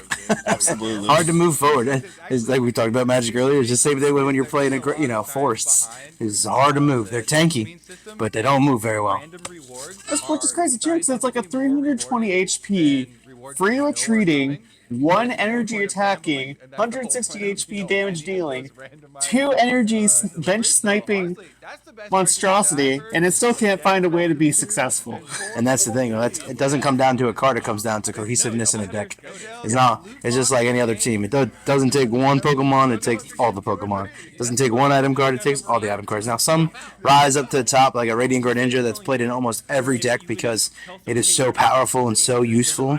And then you have other cards that but Radiant Greninja can't be great without Baxcalibur, because Baxcalibur could put 3 energies on it and you got to discard energy every time, which you can't do without superior energy retrieval, so you can get those waters back into your hand, right? So these cards, they all interact together. When you're making a deck, the most important thing is cohesiveness. I teach kids here at Token on Saturday mornings, and they come and they go, I made a deck, and I go, okay, let me make the deck. I feel so bad because I'm like, this isn't going to do anything because you have no cohesiveness. You need to make sure your deck is cohesive, and I think GLC is like a big component to that they really push cohesiveness and making sure that your deck is working the way it needs to work, or else you're going to be in trouble. Yeah, absolutely. Like, even at that, it's like sometimes, like, if you have like a favorite type and you have like a bunch of favorite Pokemon in that type, there are so many like printings and iterations of cards at this point where you can try to find a way to like, even though it might not be the best deck, it can still be something enjoyable to you to still play, but it's like still trying to play towards one game plan.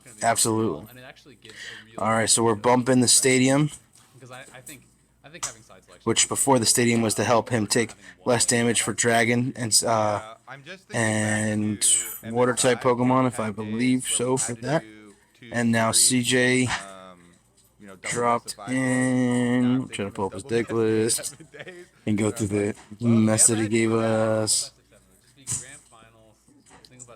Yeah. Okay, so it'll only be used for second advantage for the finals. Right now, I'd like it. Forward. I think it'd be good. You need a real advantage. it was a lot higher earlier, but we had a pretty long break. You could 3-0 someone. Okay, so it's the stadium play a sky pillar, which prevents all I will say, especially depending on patch. when of.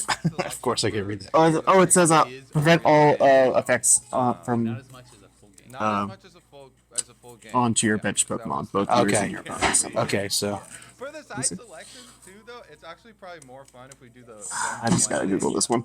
yeah. Just selects one player to go play a 1v1. Again, I GLC, think the keeping coaching up with it should is hard. be one. Ooh, Sky I actually like that too. So every Pillar. team would have like a ringer pro player coach who's like, you know, they're your strategic coach who just practices 1v1. Yep, it is all day. prevent all effects of opponent's attacks, including damage done to bench Pokemon, both yours and your opponent's. Nice. It So could be really exciting, but I will say some of the ones. I don't know how crucial that is in this moment. It was really just to bump when it would be, Jared's ones that are, um, devolving mountain because again that helps his dragon type Pokemon. He's got the Snorlax back in there. You can't be cringe. Looks like Jared is shuffling his cards. Although Jared does have the Ending. Gabite that tutors out a dragon every single turn, so that is probably going to. And that's where he just got that Regidragon from. So he's playing Regidragon down, and he's looking at looks like an energy in hand. So if he gets the knockout here on the Snorlax in the active, he can get the Dragonite for next turn. Yep. And again, this goes to go back to what we were talking about. You know, in the beginning, where like CJ could knock out and win in one turn, but this Dragon deck it moves so fast and so fluently together that you're never truly out. You know, it's kind of like again in the meta right now with the Charizard. Charizard, you can be down to your last prize card, but if you get the right play, you're winning in 3 turns, which is insane. Yeah, CJ had a couple turns there where he could have possibly set up for maybe a turn 1 donk, but Yeah, just heart wasn't in the cards, man. absolutely. And especially like some decks just don't have that sort of early pressure like that. Yep. Because the advantage was. So he played a supporter. It was like a giant item or something. I can't remember. I guess he played the Iono, it looks like, from the counts of cards we're getting there. The actual factual Iona or A real Curse Iona. Yep, that's a real Iona there. I think. Oh wait, that's a Marnie actually. That's Marnie. Okay. Alright, this is totally. I thought Which Marnie is- was only 2 for the other. Oh, Parallel Marnie City is dropped. There's 5 cards for you, 4 for your opponent. 4. I thought it was 2, that's why, but that's Roxanne. Yeah, Roxanne's That's brutal. Roxanne, correct. The pros are agreeing. Alright, and so that's a knockout Back now, I think after having done for pretty well Jared. on And that, what do you think he's going to pick up? The The Dragonite that he Dragonite. wanted before. Get yourself a Dragonite! I can't. quote And the he rest has of to that shuffle. video. Now he's got to shuffle it all the way back to the bottom. And he has to shuffle it back to the bottom. No! But at least he has the Gabite on the bench to be able to tutor out immediately. Yep. And that's probably what his whole plan was. Yeah. Get the Gilbert up and be able to get that moving. Yeah, absolutely. And even if he does get the knockout on the Dragonair this turn, I would imagine that Jared would have access to a Super Rod or some sort of effect to get that line back into the deck Oh, so he can absolutely. get that Dragonite going again. So we got Regidragon. What is CJ gonna do here? He's reading all the cards, trying to see what he needs to take out, what his next plan of attack is. Again, only be able to make that plan of attack off of the cards in hands. He's got place But energy. triple accelerated energy. And he's counter capturing up the Gabite, which is going to Smart move. take out that option for the Dragonite. Jared's That's on the little- bottom of Jared's deck. This really is just the streamer's curse. Ooh, what was that? Like we were just talking about how that was Jared's line of play, and it's like, oh, that's Yep. gone now. Yep. The only way for CJ to possibly mess up Jared's plan is to get rid of that Gabite. Yep. And sure enough, that's He got where rid we're of at. Looks like he just used rescue stretcher. Looks like it's what he just put into his hand, or excuse me, into his discard. So let's put a Pokemon from your discard pile into your hand. Shuffle 3 Pokemon. You could choose one. Shuffle 3 Pokemon from your discard into your deck. So put a Pokemon from your deck onto your bench, excuse me, or in 3 into your 3 into your deck or 1 into One in your the bench. Yeah. Yeah. So then he uses V Seeker to go get looked like Gordon.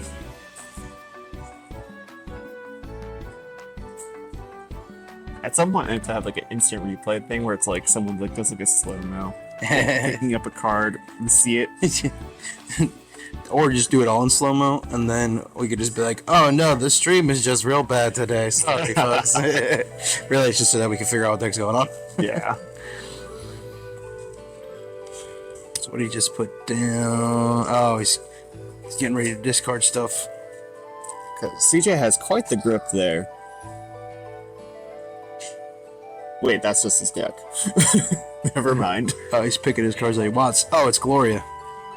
So he's allowed to choose 3 basic Pokemon, put them into his right onto his bench. I think that's what he's rocking over there. Oh no. Little Steven. Not make it this round. He's 1 and 2 on the day, but hopefully we'll see him up on stream. Yeah, I wonder how many rounds we're doing today. Until Aaron says no more. Yeah. Until she says you guys have suffered enough.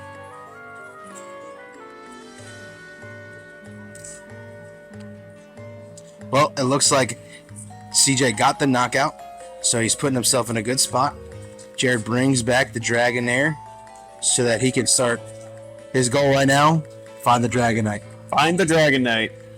Can he make it happen this turn? Get yourself a Dragonite. He's got the Super Rod in hand. He plays, what is that Pokemon called? Durugulon. I Yes. can never ever Pronounce it right. Yeah, me neither. Oh, There's he's a putting Rod. back in Yep. the No card shock line. there.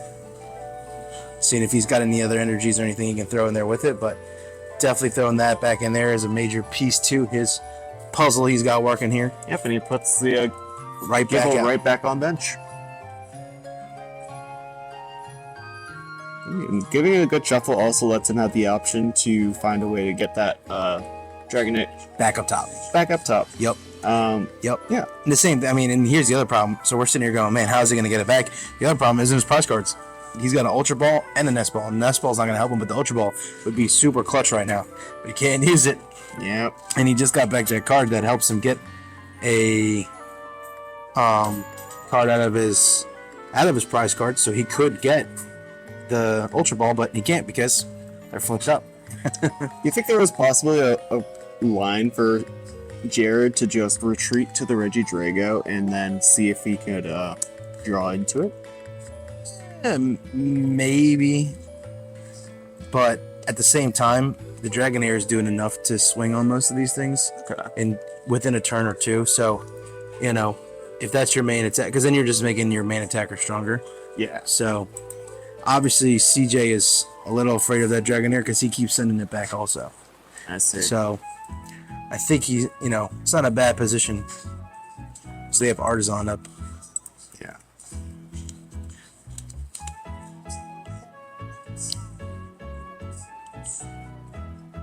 Owls.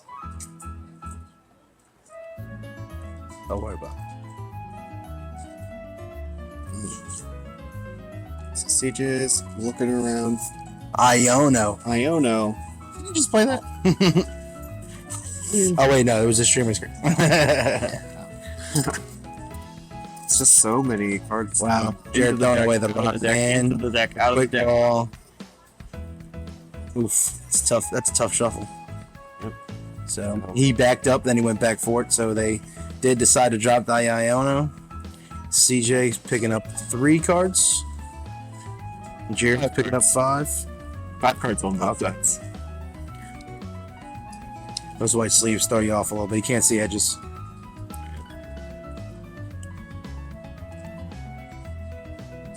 CJ with a fresh new hand.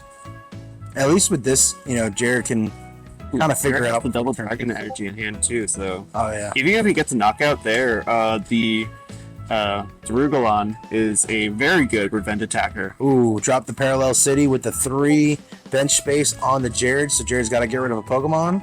decides to get rid of the Grandpa. Grandpa. Grandpa. Come on, Grandpa. I'm tired of this. That's too darn bad. Can we reference that show here? I mean, we already referenced other things. And if they want to come after us, you don't need to because I'm too poor, so you won't get any money anyway. Oh, man.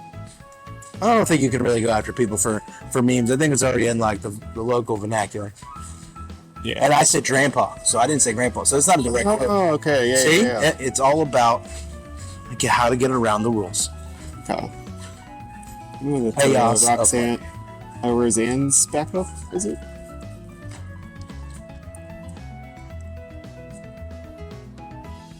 Yes, which allows you any type of energy, supporter, and a. Oh, no, Jared wants to fire that one off quite yet. Well, CJ's the one's using it now. Oh, he used Iona, so Right, yeah. he just passed turn. That's what's going on. Alright. So he didn't even attack. Just passed.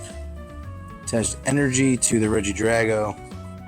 Oh, a tool to Reggie. To the Regidrago. And this Regidrago is getting in there. Is that N? Yep, now he's doing the Roseannes.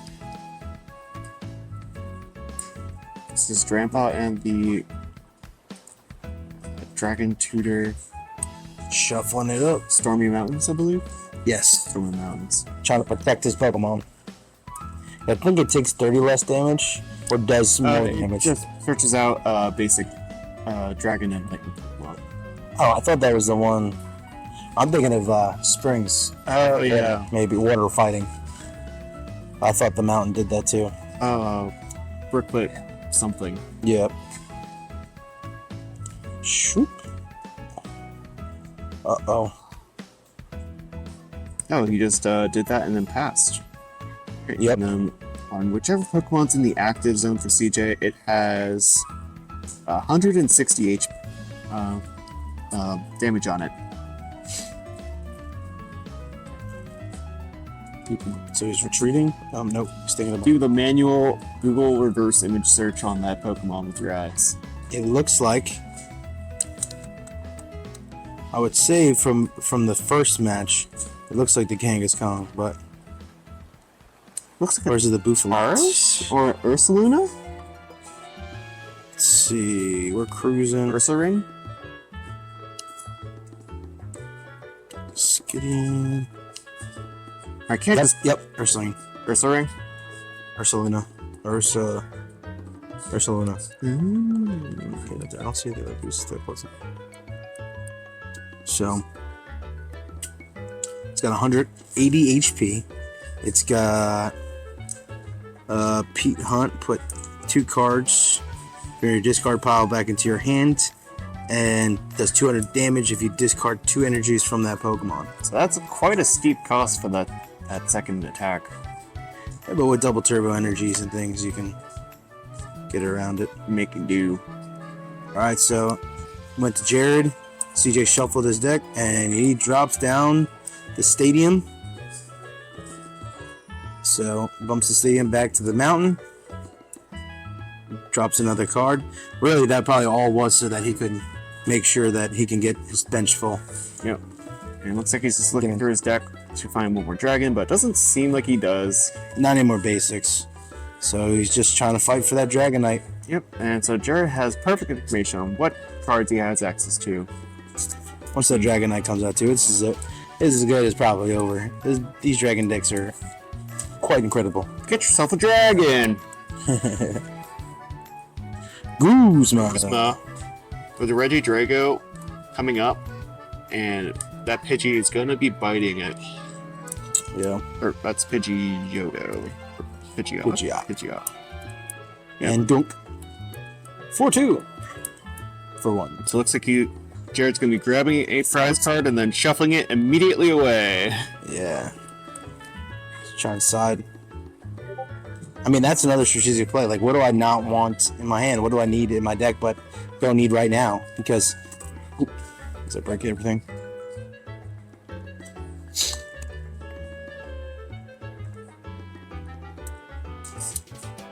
$15 minutes remaining on the clock. Looks like Jared's in a really good position here CJ's got a lot of catching up to do. Let's see what he does on his turn. Like surely CJ has like some ways to like try to slow down Jared in some way, like with like energy, like the hammers, or trying to do some stall tactics. Looks like he played Glacian. I know he's the next one I got. He's the guy that had that weird bird thing. That one, sir, you look at your prize cards, you put one of them into your hand. I think that's the card Jared tried to play earlier. That's not. Oh no, he's playing something like that. Oh, he's playing Lieutenant Sarge. That's what I thought. It looked like Lieutenant Sarge from down there. Oh, And once I see, goes a little crazy here. Lieutenant Surge, if you are behind, if you have more prize cards than your opponent, you get to play Lieutenant Surge. You get to play an additional 2 more supporter cards this turn. that's insane, bro. I need one of those in my decks. All of my decks. I'll put an Evergy up. I was losing. I want to play more supporter cards. This is how I'm going to play more supporter cards. Hey, he might have won the last Chaos round because he was able to play an extra supporter card. Oh yeah. That's pretty awesome. Sheesh.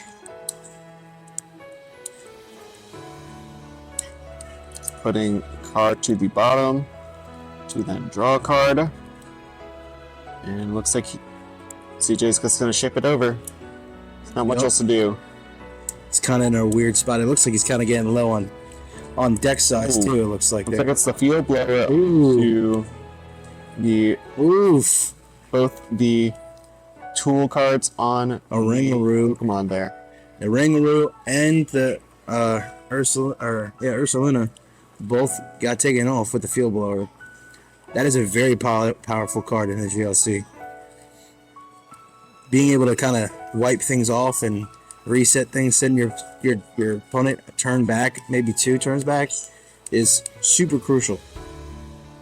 Oh, and that's Water the energy. to get the knockout, at least on the active Pokemon. But we'll see what he wants to make any other moves. He's thinking. Jared, please don't. CJ has a family. No, he doesn't. And he takes the hit, and he turn ends, and Jared's got to shovel his hands back. He's got to. Jared, put your hand in the deck. Jared. Well, maybe they're thinking of something else. Maybe it's because he's doing. They're talking about math or something. So. So he must have been making sure that was the okay, like if everything worked out. Okay. So. Jared doesn't like to cheat. Thought that was a Minion for a second. I was like, wait, how does he have that? And I realized it was a water energy. It's just super fancy. Yeah. Good stuff there, though. So CJ is a bit of a bind, I'd say. Yeah. But definitely has the tools to try to maneuver through this. That's the punny, which allows him to. Oh, it's real small. Bunnelby. I know he uses his card a lot, so it's pretty powerful. We have to look at him. We're gonna look this one up for. Because I know that's going to be coming up. I mean, he's going to be crucial here in a couple minutes because that is a very usable card for him.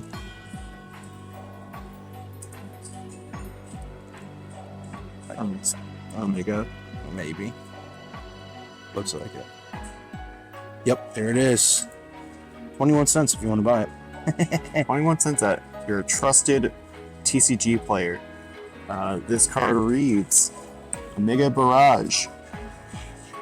This Pokemon may attack twice a turn. Wow. If the first attack knocks out the opponent's active Pokemon, you may attack again after your opponent chooses a new active Pokemon. Wow, that's pretty intense. So basically a double hit, which kind of goes with that Pokemon because of the ears. All right, wait. We need to back up for a second here because it doesn't actually have any attacks that like knocks out the Pokemon, but you can either discard the top card of your opponent's deck or shuffle a card from your discard pile into your deck. So if he wants to get There it is. other tools that he used previously in the game, put them back in the deck to use for later. And that's the control part of his deck. He uses that to control what's going on in his deck and what is happening on his opponent's deck.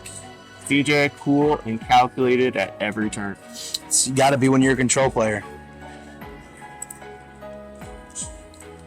All right, looks like shuffling up.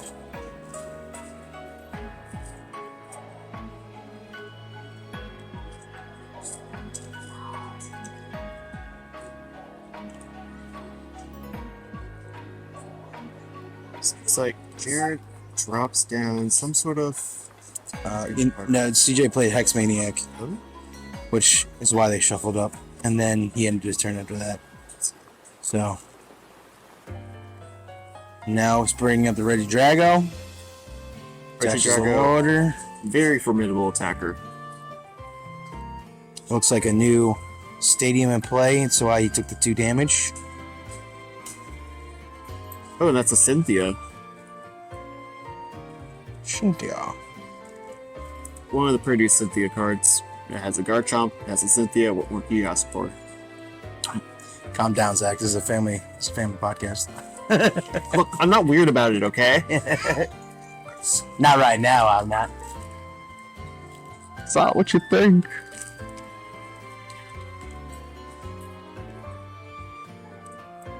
Alright, so the Regidrago hits in for a whopping 160 damage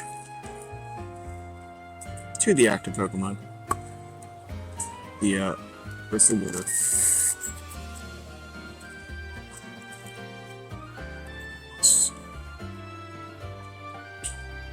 Looks like he's grabbing a V-Stick, a Seeker, and a Cape. So try to go get another supporter card out of his discard pile so he can use again. Support the party with pizza here. Oh no. I'll tell you what, I come here a lot for things I do. I help out with the birthday parties here at Token, and they always have the pizza cones for the birthday parties, and they smell so good. It is so painful because I always want to eat it. Like just a slice. Just slide me over one slice, please. I know.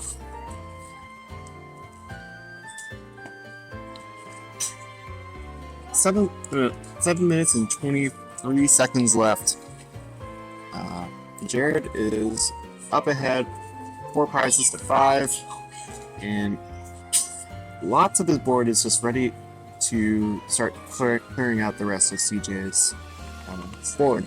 But again, CJ plays a lot of that control stuff, so who knows what he's thinking and what he's planning. CJ is one of those guys who is he's never truly out. His mind is always thinking. I think it comes from the Yu-Gi-Oh, because Yu-Gi-Oh is a lot more of that control style of stuff, and he's never truly out. He's always got something up his sleeve. Yeah, I can tell he's a Yu-Gi-Oh player the way they shuffle his cards. Yeah, they both are. Some tall tale sons. They smell better than most Yu-Gi-Oh players, though. Oh, true. That's why they're Pokemon players now. Pokemon players are reformed.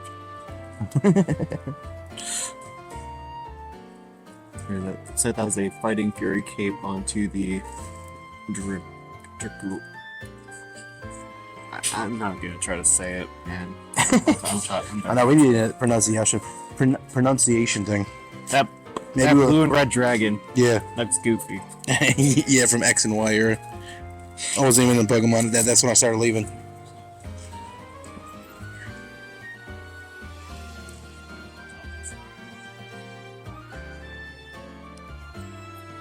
Looks like he's got boss in hand. He's about to play it. I think that's what's in his hands. Full art boss. Hold on. Uh-oh. Boom.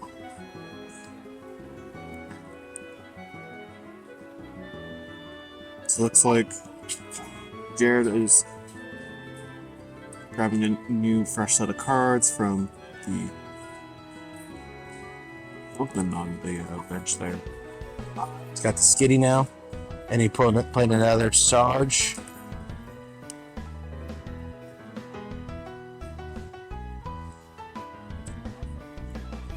Looks like he's playing. This looks like a penny. Oh, it's Thornton. Thornton. Thornton's like Yeah. Thornton right there, so it could be. one of the most underrated cards in the game. I remember the first time I ran into a Thornton, and I was like, I won this game. Next turn, I was GG. And then the person played a Thornton, and I was like, what is that card? And it was like early on in my Pokemon days, and I was like, this card is broken. Have I put it in a deck yet? No. But is it broken? Yes. Look. Very much so. Every standard since I started playing, and since I've seen Thornton, I'm like, if there's a Thornton angled, I'm gonna take it. Yeah, I mean, why not? I wonder if it'd be good on the new Miraidon because a lot of basics. Because it's basic for basic. Oh no, it's Pokemon for basic. So It is basic for basic, actually. it's basic for basic. Yeah. So, and that's the thing. Miraidon plays a lot of those basics.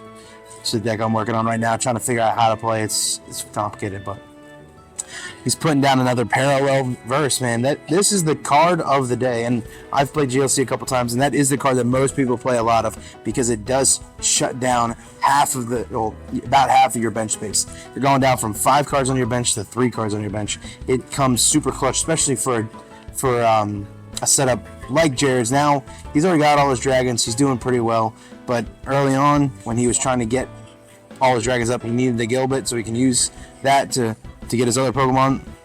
Finally, it all comes together. So Jared's using the Regidrago ability to draw up to 4 cards into his hand, and it's like he plays some sort of supporter or trainer card. That might be Sarge too. That might be the full art one. Let's see. I can't tell. Cynthia and Caitlin. Attack. It's a supporter or trainer card from discard pile, put it to your hand.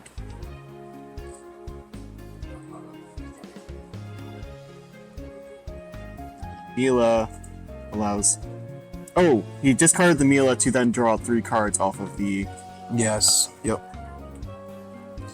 And then he Ionoed Yep. for his turn. Well, it's Oh. his curse time. Streamer's Curse Ionoed for his turn.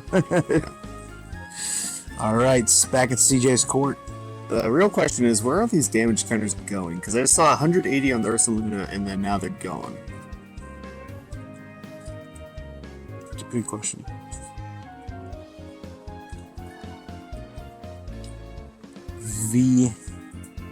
Is V Seeker for a card back? He's getting Thornton. Is that the one? Is it Thornton or N? I think it's N. We'll see on the move that he's about to do because he's going to use it. Boom. He discarded 3 cards.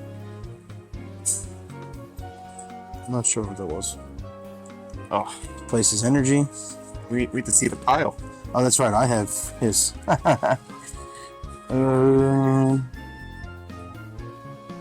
Thornton. Yeah. It's not sisters. Can't remember. Is it delinquent? Discard a stadium. Yeah, so what? It'll be delinquent. Oh, So the stadium card. Discard 3 cards. Yep. That's how Yep. Jared There's was the control his hand. Absolutely. And it looks like Jared only has maybe 6 or 7 more cards left in his deck. And it looks like he's bossing up the Skitty, and he's going to be taking the knock on it. So he's For real two quick, prize cards. grabbing the rare candy and dropping it immediately back to the bottom of his deck. Rare candy not needed at this point. He's got all his Pokemon exactly where he needs them to be. At this point, it's just play donk, play donk. And I think every single one of Jared's Pokemon has the ability to do some serious damage to CJ's Pokemon. So it's a matter of CJ trying to pick out which ones is going to let him get the closest back into the game, or letting Counter catchers, counter catcher. Yep. Grandpa. If Do you there's a think way he's tired for of this? CJ to possibly deck out That's. Jared, It looks I like think that's the what only he's angle going for him for. right now. I think that's what he's going for. Yeah. Honestly, I think that's what he's going for. The only problem is at this point with the Iono, or with the Streamer's Curse, and with only 16 seconds left on the clock, the chance of you being able to deck him out is going to be really low when he's only got 2 prize cards left. Yeah, but as you said, if there is a will, there is a way for CJ to make it happen. He actually just found a triple accelerated energy To to actually knock out take a Drampon. knockout onto the Drampa. And just in the end of time, it's not time in the room yet, it is time on stream, but we just went into time now. So now Jared is turn 1, actually turn 0 because It'll be he turn started 0. it. He So just it'd be started. 0 on Jared, turn 1 CJ, 2 Jared, 3 CJ. Alright, so Jared's turning up a supporter card with the fast call on Dragonite. And looks like he has no more supporters in the deck. I don't think he's got much left in that deck. Yep. Alright, but the blue-red dragon there Yeah. that we refuse to say the name of will do a lot more damage with the revenge attack. But that Ursaluna has taken so much damage this game. I just don't know where it's going. Yeah. I think someone's just cheating up there. But again, if it's something that CJ's doing, again, the way that he plays his cards and the way that he manipulates certain things, I mean, he's got it. Absolutely. Now it looks like, let's see, it's Lillian's Pokédoll. Pokédoll's on this. Pokédoll's on the bench there. I don't know. That is a stalling all-star right there. Oh, it's too late to stall now. With time ending, there's no more stalling.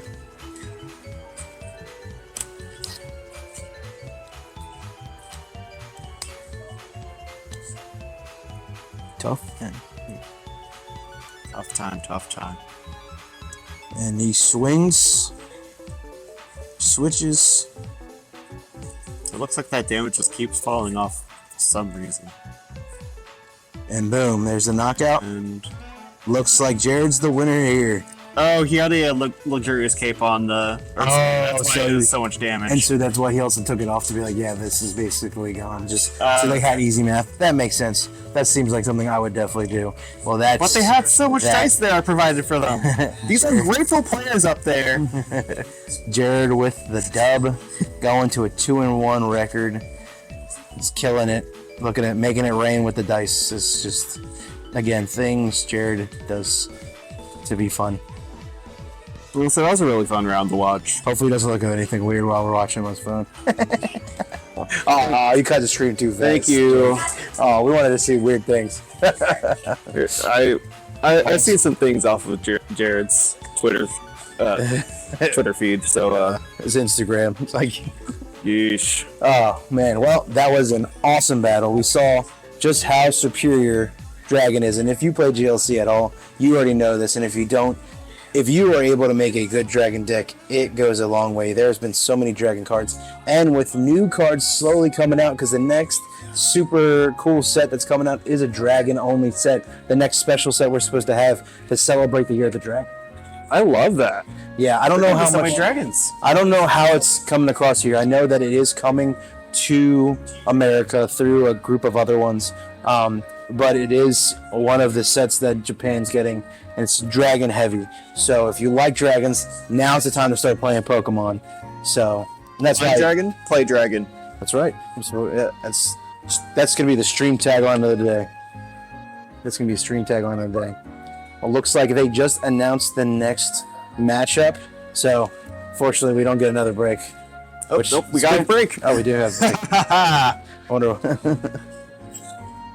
Are we actually break? Is he? I guess so. Mike's. I probably got a message saying we're going to break in 3, 2, 1. Yeah, alright, we're good. Yo, we're off.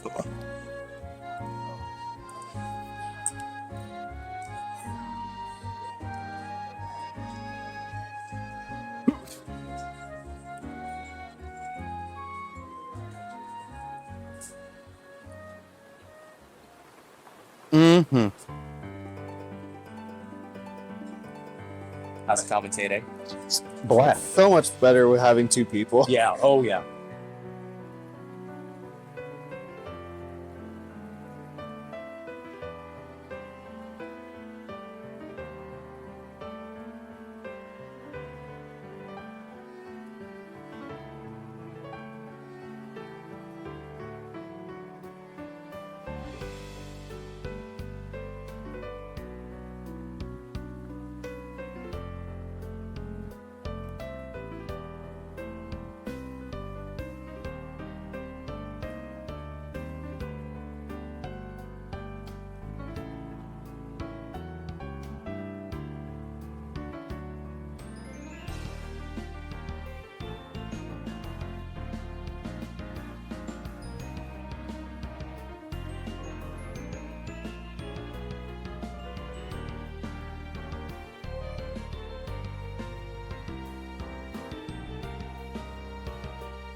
We're gonna meet up in a second.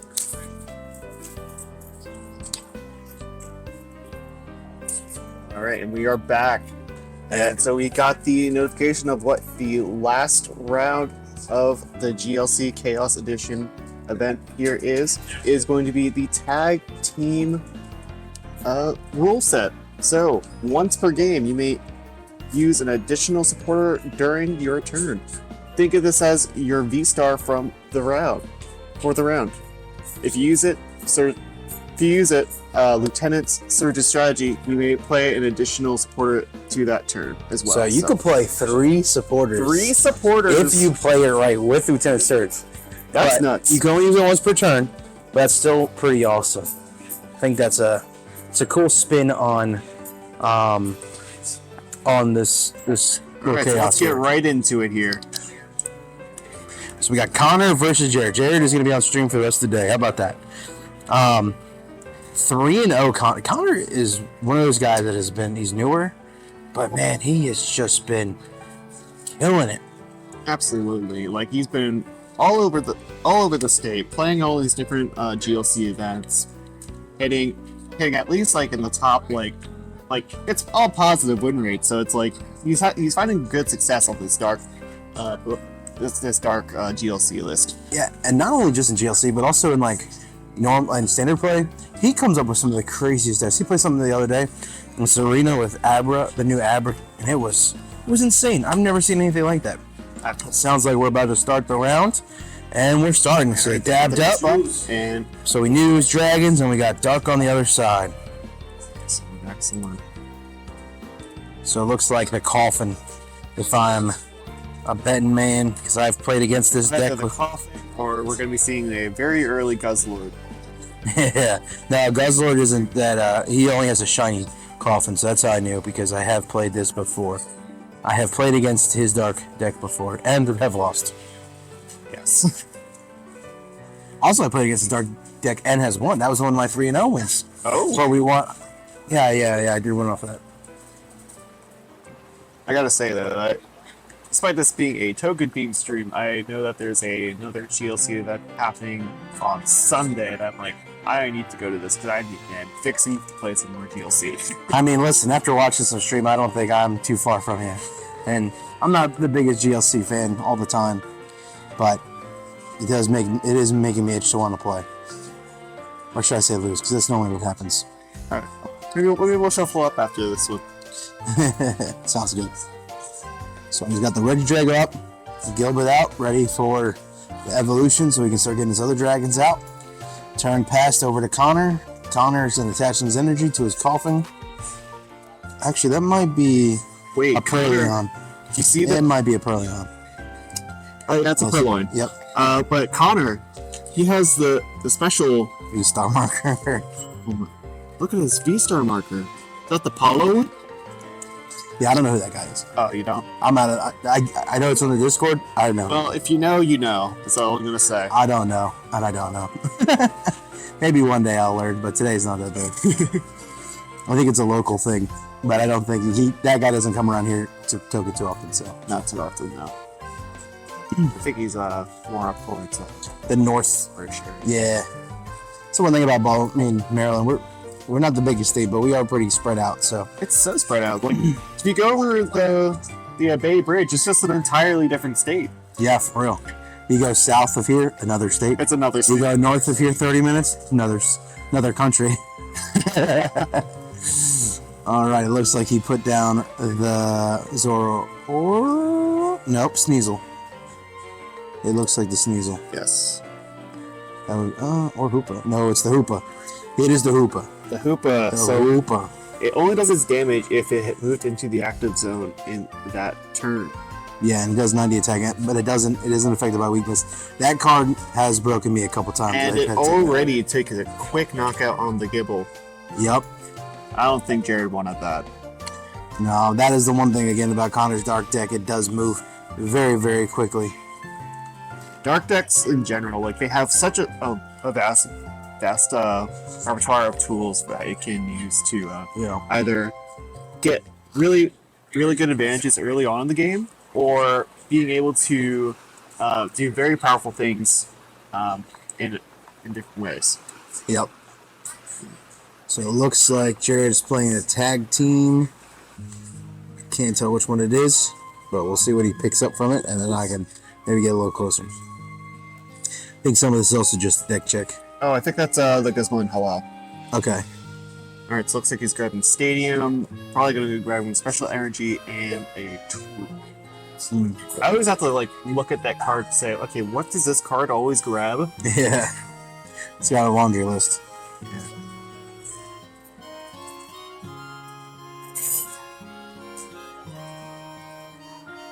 So looks like Jared is making his final selection. It's probably going to be the Double Dragon Energy as well as something to probably make allow his Regidrago to survive another turn at least, so we can set up a little bit more.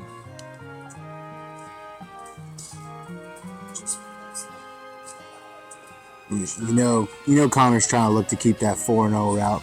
He's really trying. I think he was that one. He did.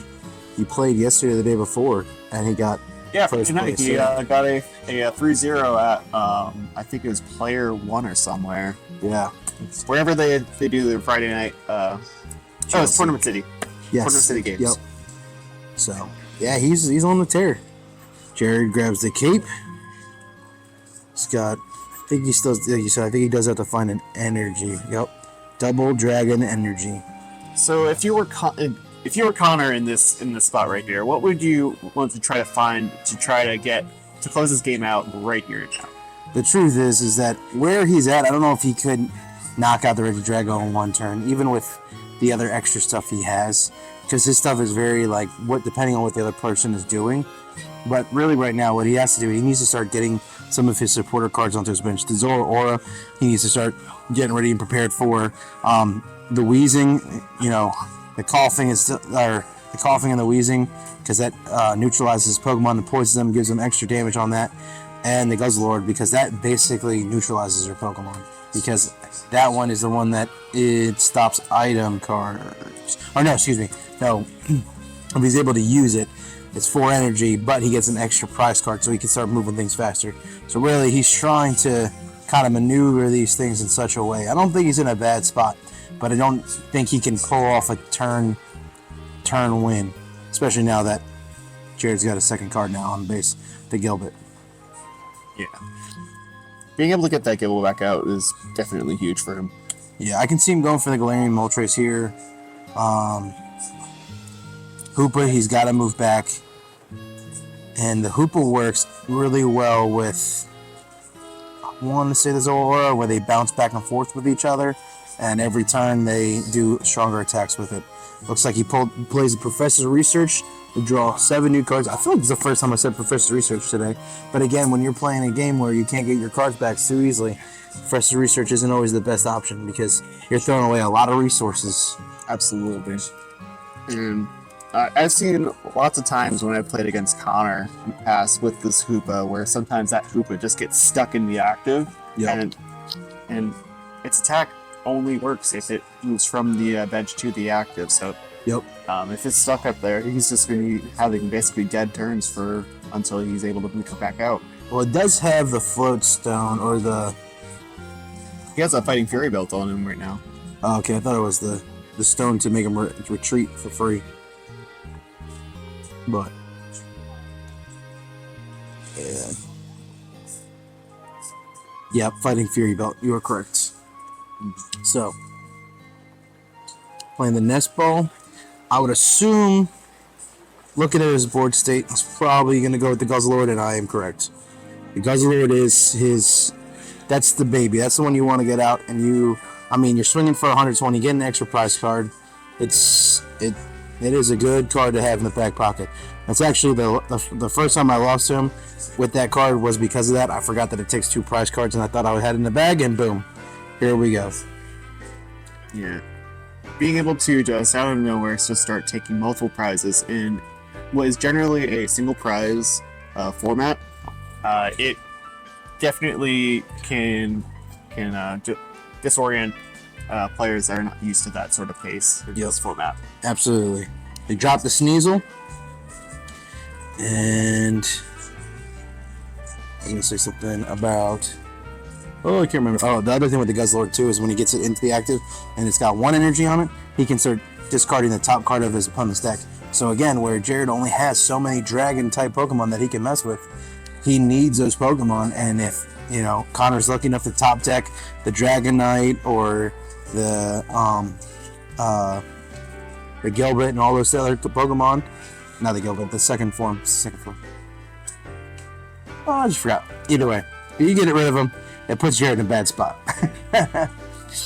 Gable, Goodbite. Goodbye. There we go. There we go. Yeah, and they don't play the card chunk. This is Gibble. So Goodbite definitely gets the deck going really fast because it's able to grab the Garchomp, the Dragonair, the Dragonite line, and any of the other 2 basic Dragon Pokemon that he has in the deck. And honestly, the biggest thing you'd want right now is to get that back up so you can knock it out so he can't keep moving forward with his Pokemon. Absolutely. Of course. Rescue Valley. It's probably. I guarantee it's whatever that trainer is right there that he played. It's like Squirtle was actually able to get a switch out, going for the Purloin to then retreat with it back to the Hoopa, and that's going to be doing at least 100 damage to this. There's the coughing, like I said. So the strategy I did say was get the Pokemon out, the ones you're looking for, Guzzlord, Sneasel, Coughing, so you can get the Wheezing up and running soon, and it's back exactly where Connor wanted to be and exactly where he expected to be. So he was able to get the switch and the flip back on the Hoopa. He's going to swing for another 90 on the Hoopa. Oh, Hunter because of the Fighting Fury Belt. Oh, well.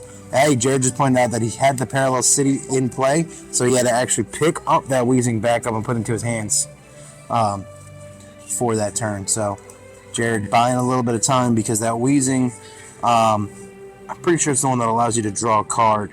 As long as his Pokemon is in the active spot, your opponent's Pokemon has no abilities. That's what it was. That's why the Weezing is so crucial, because it stops the abilities of the Pokemon. If he's able to do that, what does that stop?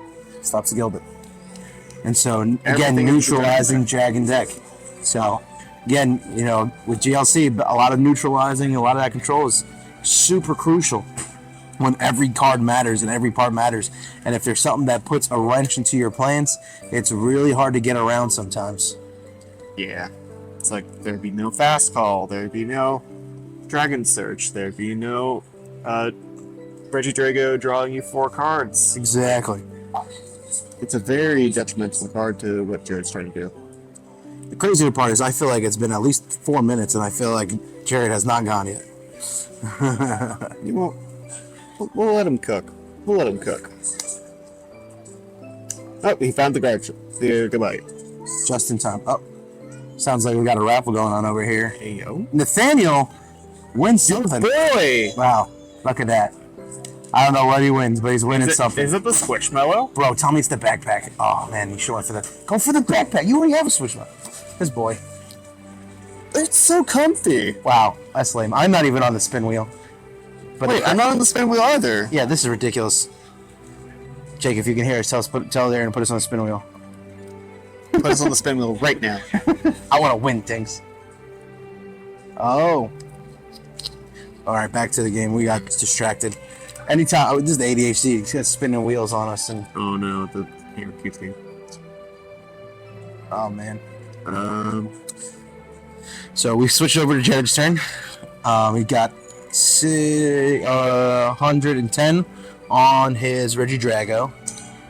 So now it's time putting to it move. very close for the Guzzlord to do its double prize. Yep, and that's what's most likely gonna happen. Ooh, I just saw the Luxurious Cape is on there too. That's the 3 prize turn. Ooh, yes.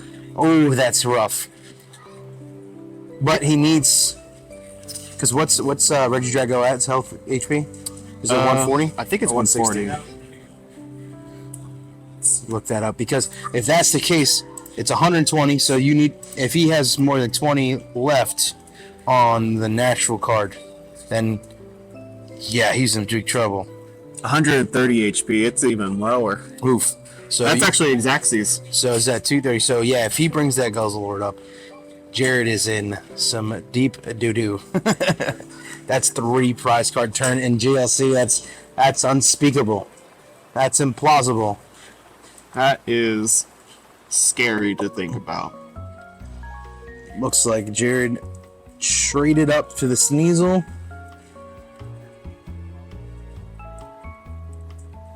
And pass turn.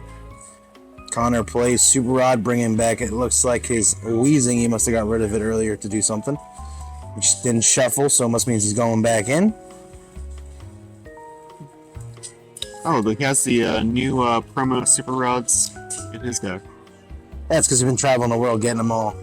Gotta catch them all. Pokey Gear. Pokey Gear coming in place. How that works is you draw the top 7 cards of your deck and you choose a supporter out of there.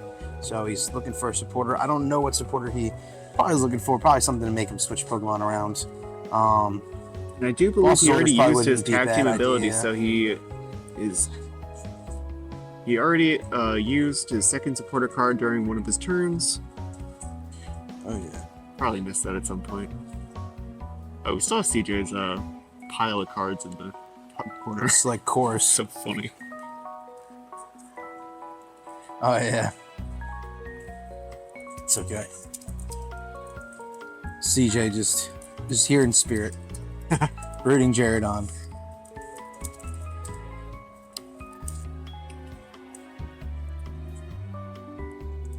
That's really just there for all the people that have anxiety when it comes to Pokemon cards, like me, like you. Also, I know you don't like that.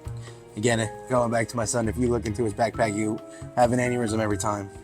The other day, I've been looking for Earthen Vessels. I've been putting on the Discord looking for them, and I can't. It comes on and off. Looks like he evolves that into the Weavile. So this is gonna do some big damage here now. Yeah, because the Weavile allows him to. It's got 2 attacks. It is 10. It does 10 damage, and your opponent's active Pokemon is now asleep.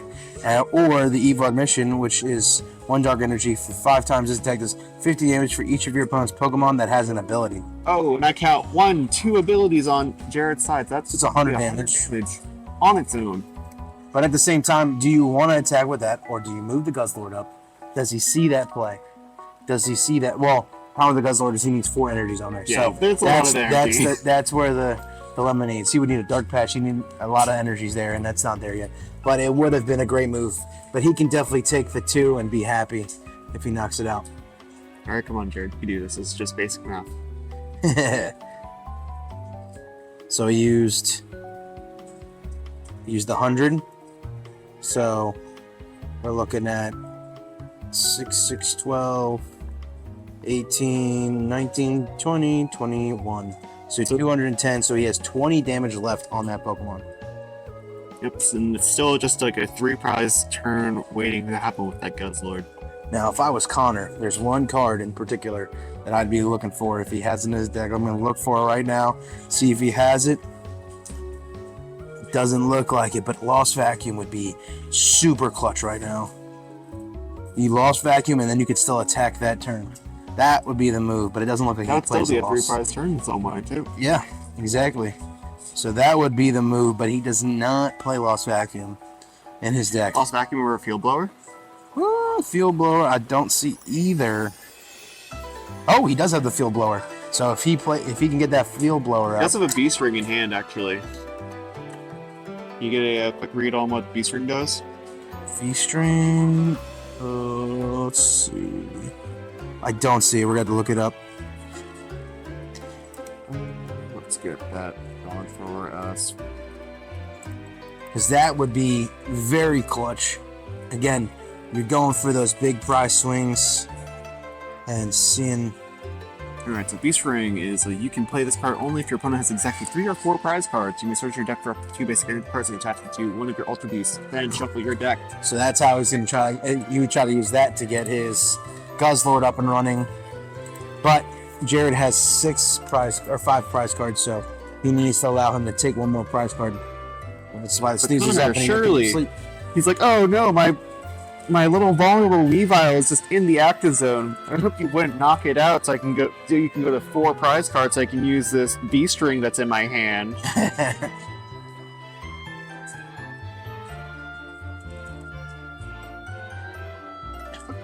Excuse me. All right. So it looks like Jared still has his V-Star in play too. Yeah, the attack team ability. Play an additional supporter card in one of his turns, which can get kind of crazy actually with the Dragon Knight that's in his deck. Yes, absolutely. Looks like he's playing Evolution Incense. Let's go find card. What that card might be. Somebody shifted our whole camera over because now we're looking at phones. Oh no! It's okay. It might also be like the camera's like slowly Slowly falling. It's a pretty heavy. What did he grab? Don't know what he grabbed. Looks like he shifted the turn and sent it on the way. Landed on the grandpa in the active position, so let's see what Connor's gonna do. Again. Grandpa. Puts energy on the coffin. I think you're right on this play of trying to give him a card to knock out so we can load up that Guzzlord. Only magic. Oh, where'd that come from? This has been a Jared approved play. Well, I don't know if that's a mugshot or not, but That's a okay. mugshot if I've ever seen one.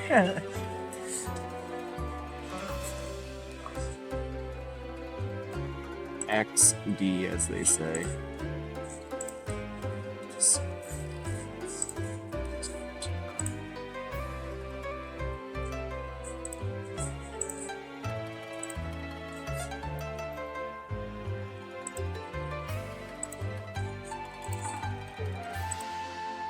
a lot of calculating going on here on Connor's end of the table. Trying to figure out what his next big move's going to be. Crucial step, trying to go 4-0 undefeated today. I think he's the only one with undefeated record from what I've seen. I think at this point, yes. I think he's the only undefeated. Trying to keep it that way. Where Jared is trying to ruin his day. He puts a little bit of damage on a grandpa and changes over positions. Yeah, this is basically the first place match right here. Yeah, I would assume so. He's got the Ice Center in hand. He's gonna go look for a Pokemon. It's gotta be the dragons. Start getting the Dragonite Can't even play it face. right yet because of the Oh, because of no, the stadium's the other Battle way. City. Battle City's on. It's from him on Connor, so Oh. that's why Connor couldn't play earlier. He had the I coffin in see. hand, so I see. so he's good.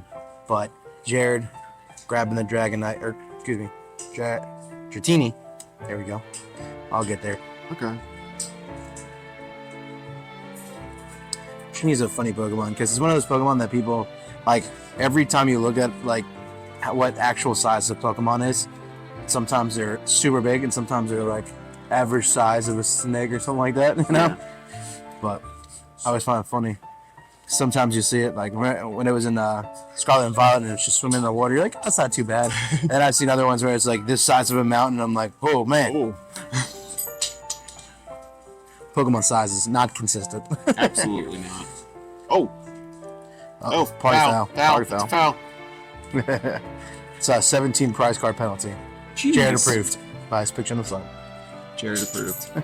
So he does a little swing, hits him for 60, and back to Connor. Connor, wanting his Weavile to go down there, didn't quite get what he wanted.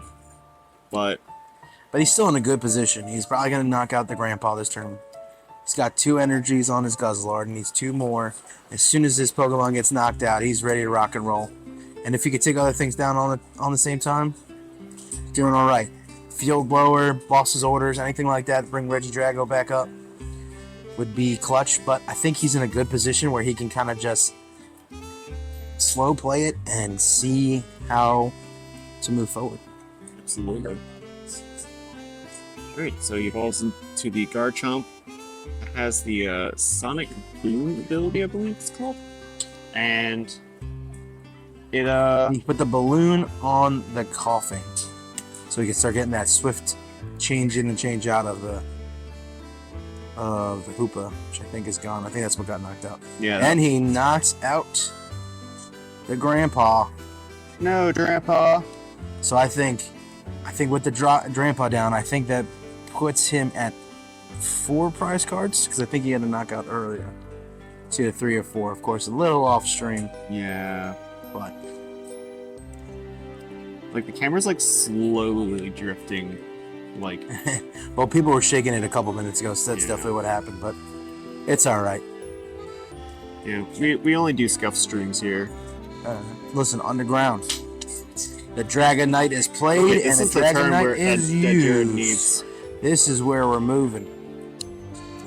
It's gonna be the so probably some sort of bosses play or Guzma play into another tag team with another supporter play. Oh, yep, there's the Guzma. All right. Erin's trying to catch up with the stream because she forgot to start the timer. Oh, So she's trying to match our stream timer. just pop our stream up onto the Yeah, TV bro. there. It'd look real good. I would think so. I think. Then you have to listen to it. I'd have to listen to myself talk, which I will do later in my room and when I cry myself to sleep tonight. But I I think we're doing a pretty good job. think so too. I know now. I get like it's hard because like sometimes I want to play, sometimes I want to judge, but I really do like commentary. This is a lot of fun. So we got to do some balancing acts around here.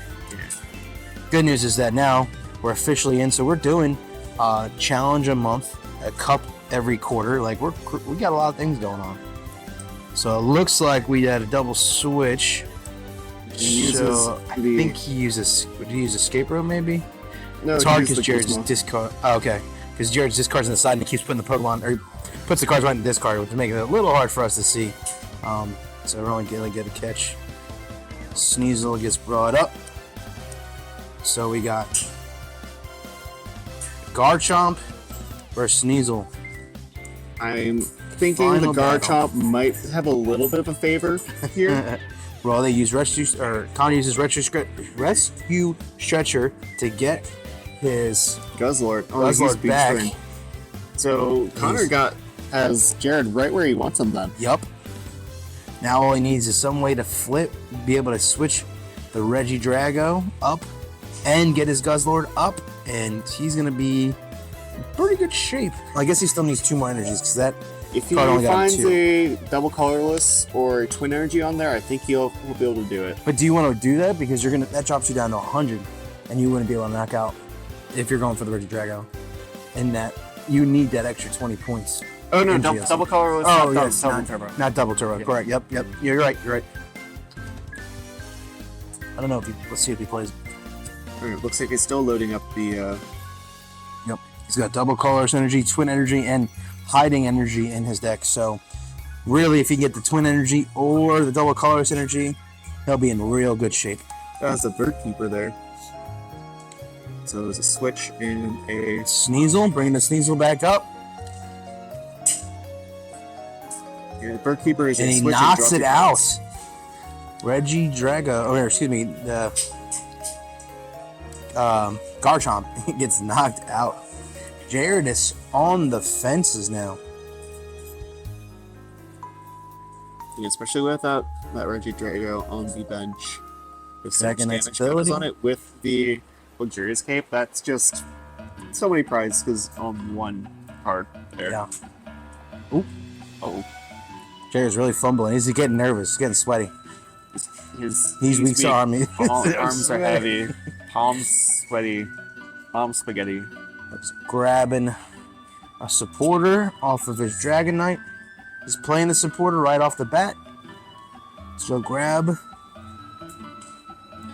Just counting to see how many cards are in hand. Looks like 7. Jared being real calculated here, trying to pull out a dub. Looks like he's got double dragon energy as one of his options. Looks like there's the blower as his other option. Field blower.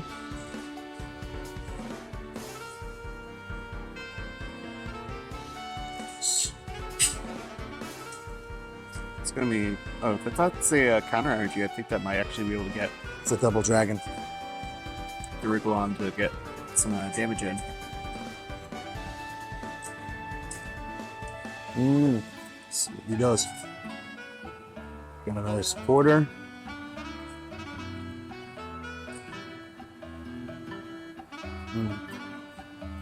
So it definitely looked like the energy, and I couldn't tell if it was the supporter or the field blower. But once he picks it up, hopefully we get a good shot of it. And well, definitely the energy, because we see that. Counter energy. Is it a float stone? Whatever he did. Oh, town map. That's what he grabbed. He grabbed town map to play that, see what's left. A lot of stuff that doesn't really help. Yeah, which is a blessing and a curse. One thing is that they're not there. Two things, you know. But if you start knocking stuff out, it's kind of like, yep.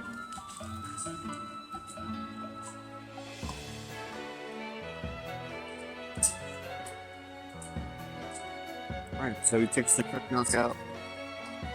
Evile, which is now bringing up the Purloin.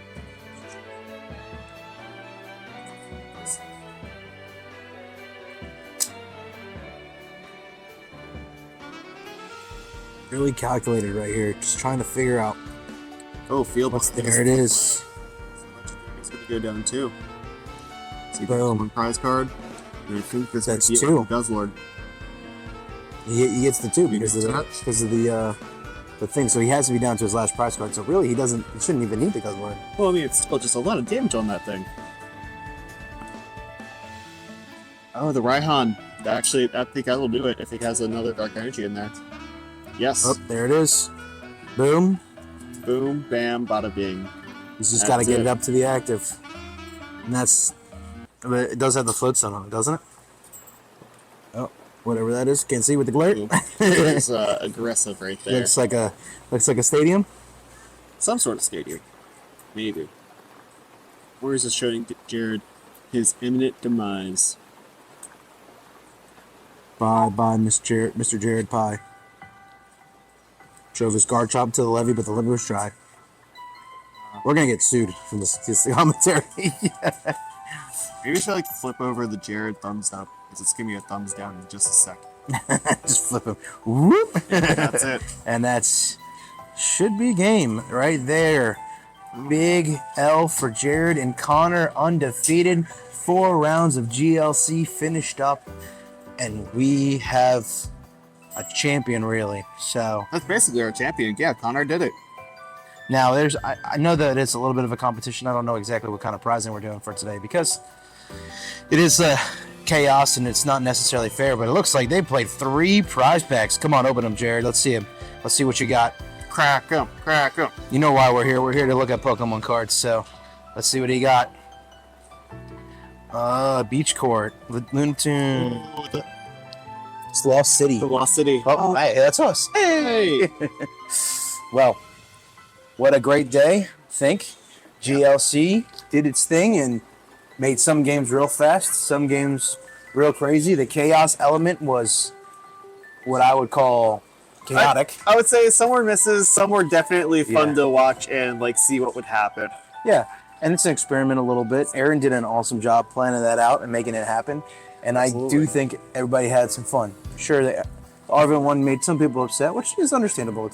You can't play your confusing, deck. like to like You can't play track your like deck. what was going on from here for sure too. Yeah. So, but I think that was a great time, and yeah, it looks like it is all finished over there too. I don't think there's any more games. Oh, the timer's still going, so maybe there are a couple more games. But But other than that, we're pretty much be wrapping it up here for today. Be sure to like, comment, and subscribe if you're on YouTube, and to also hit us with a subscribe on or follow on our Twitch at Token Edgewater. And yeah, so hopefully we'll have another event like this sometime soon, and we'll be having a MH3 box opening on tomorrow.